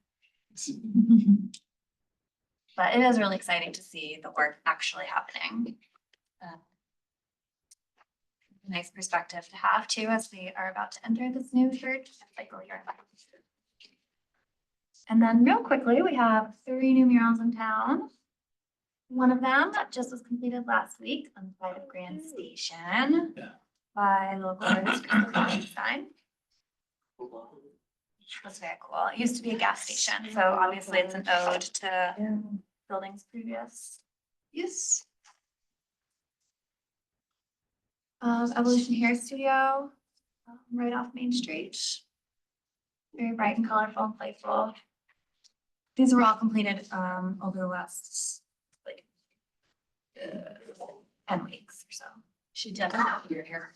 Where I get my. And then the last one were some additions to the pre-existing Palenque murals by the same artist. He added a lot more of all of like around the entire building. So you just have to go check those out. And did you pick the mural for? Boost e-bikes. Oh, Yeah. no, Do you have yes, the design we or don't no? yet, but we've Okay. gotten around 10 applications, so it's been a lot of interest. And the application window closes on Saturday, so. That's it. Anna, could you provide the highlight reel to city council too, just to keep all of this top of mind for them and they can see what some of the results are from this? Sure. Good idea. Yeah. Yeah, this is also, I think, really beneficial for, I mean, it's just nice for all of us to know what's going on so that we can promote it, you know, and tell people to go see this stuff. Very good. Well, the last thing on our agenda is a quick roundtable of either things you've seen or you're going to see in the next month or so before we meet again. Noah? Probably do that, that mid-mod mile, really cool event at the end of the month. I saw it was in the, email that Candace know as well. Definitely gonna see my daughter's, presentation at Town Hall for sure. Looking forward to that one. Awesome. I'm planning, I want to try and go to farmer's market every week. So I've been to, I think, 2 so far this season and yeah, definitely want to frequent.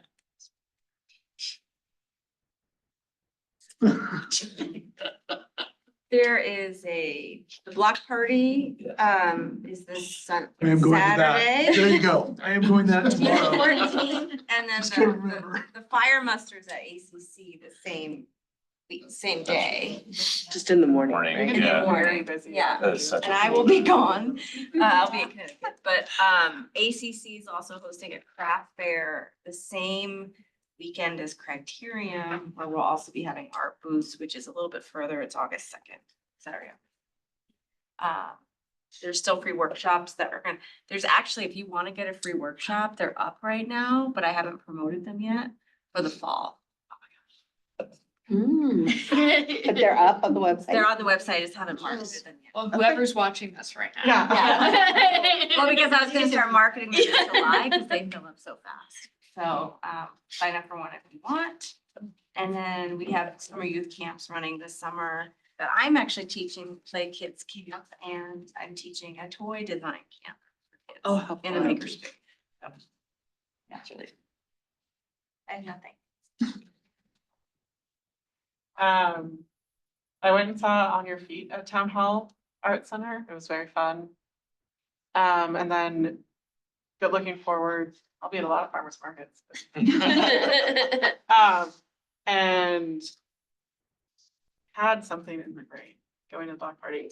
And I am planning a gala for Littleton Q, which will be 1920s theme. It'll be on July 19th, so. Should be fun. I forgot the other thing to say, but it's fine. Town Hall Arts Center, their fundraising dinner is in August. So please go onto the website. I will be purchasing a table as part of my company. And then do you know if Arts and Culture Board will be having a table this year? Don't think, I Question. Okay. don't know. I will also be purchasing a table for August 23rd is the Ovation Gala, Wait, is that a Friday or? Saturday. We closed down Main Street. There Last is, ACC gets a table. yeah, ACC gets a table. There's usually a live performance of music. And it's just really fun. It's a fun fundraiser for Town Hall Arts Center. And then longer tables will be in September. And that's really, I think, a strong cultural event.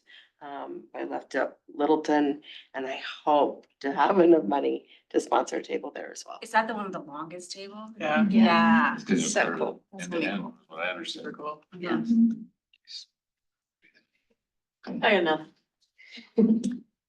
I just first want to say thank you to staff. You guys do such an amazing job putting all of this together, prepping us, putting these binders together. The first year we did not have these binders. Last year this was 18. I would say that. Thank you. Thank you. And the And the spreadsheet. Thank you for the You spreadsheet. did have a binder first year, didn't you? No. I found my own. Oh, He did his yeah. But not this iteration. So thank you to city staff because you guys put a tremendous amount of hours and effort into this and we could not do all of this without you. So I just want to say thank you for doing all that. And then just one thing to mention, Rocks Art Center at Aspen Grove has some really cool classes that they're offering over the summer. They're taking masterpieces by artists that we all know, and they're doing a 3 to 4 hour class so you can create your own and take it home. It's pretty cool. They've been selling out quickly, but they keep adding more to their schedule. So just kind of a fun thing. I don't think adults always think about those classes for themselves, but these are adult focused classes. So I wanted to mention that too. That's it. Summer concerts everywhere, every Wednesday night, most Wednesday nights here at the museum. Little Jam starts soon on Friday nights. So I hope everyone gets to get out and enjoy. Little Jam doesn't officially start until July because it's being overtaken by the block party. There we go. But go see it just the same. Put it on your calendar. Yeah, so lots to do, 2 more weekends of On Your Feet at Town Hall Arts Center. Although I think the library stole their elevator parts because their elevator is now shut down and out of service. Didn't hear it, no. Ribbon cutting for the elevator at the library. We should do a ribbon Oh cutting my gosh, that'd be so fun. for the elevator at the library. Got giant scissors. I love a ribbon cutting. Thank you. You're not far off. You know. The staff may have some festivities planned behind the scenes. At the least. And then the last thing I'd offer is if you're out traveling and going places, pick up brochures and magazines and ideas and take pictures of great things and bring them back. Because we don't have enough to do. All the best ideas are stolen. That's right. It's true. So with that, we will call this meeting adjourned just before 9 o'clock. Woo, woo.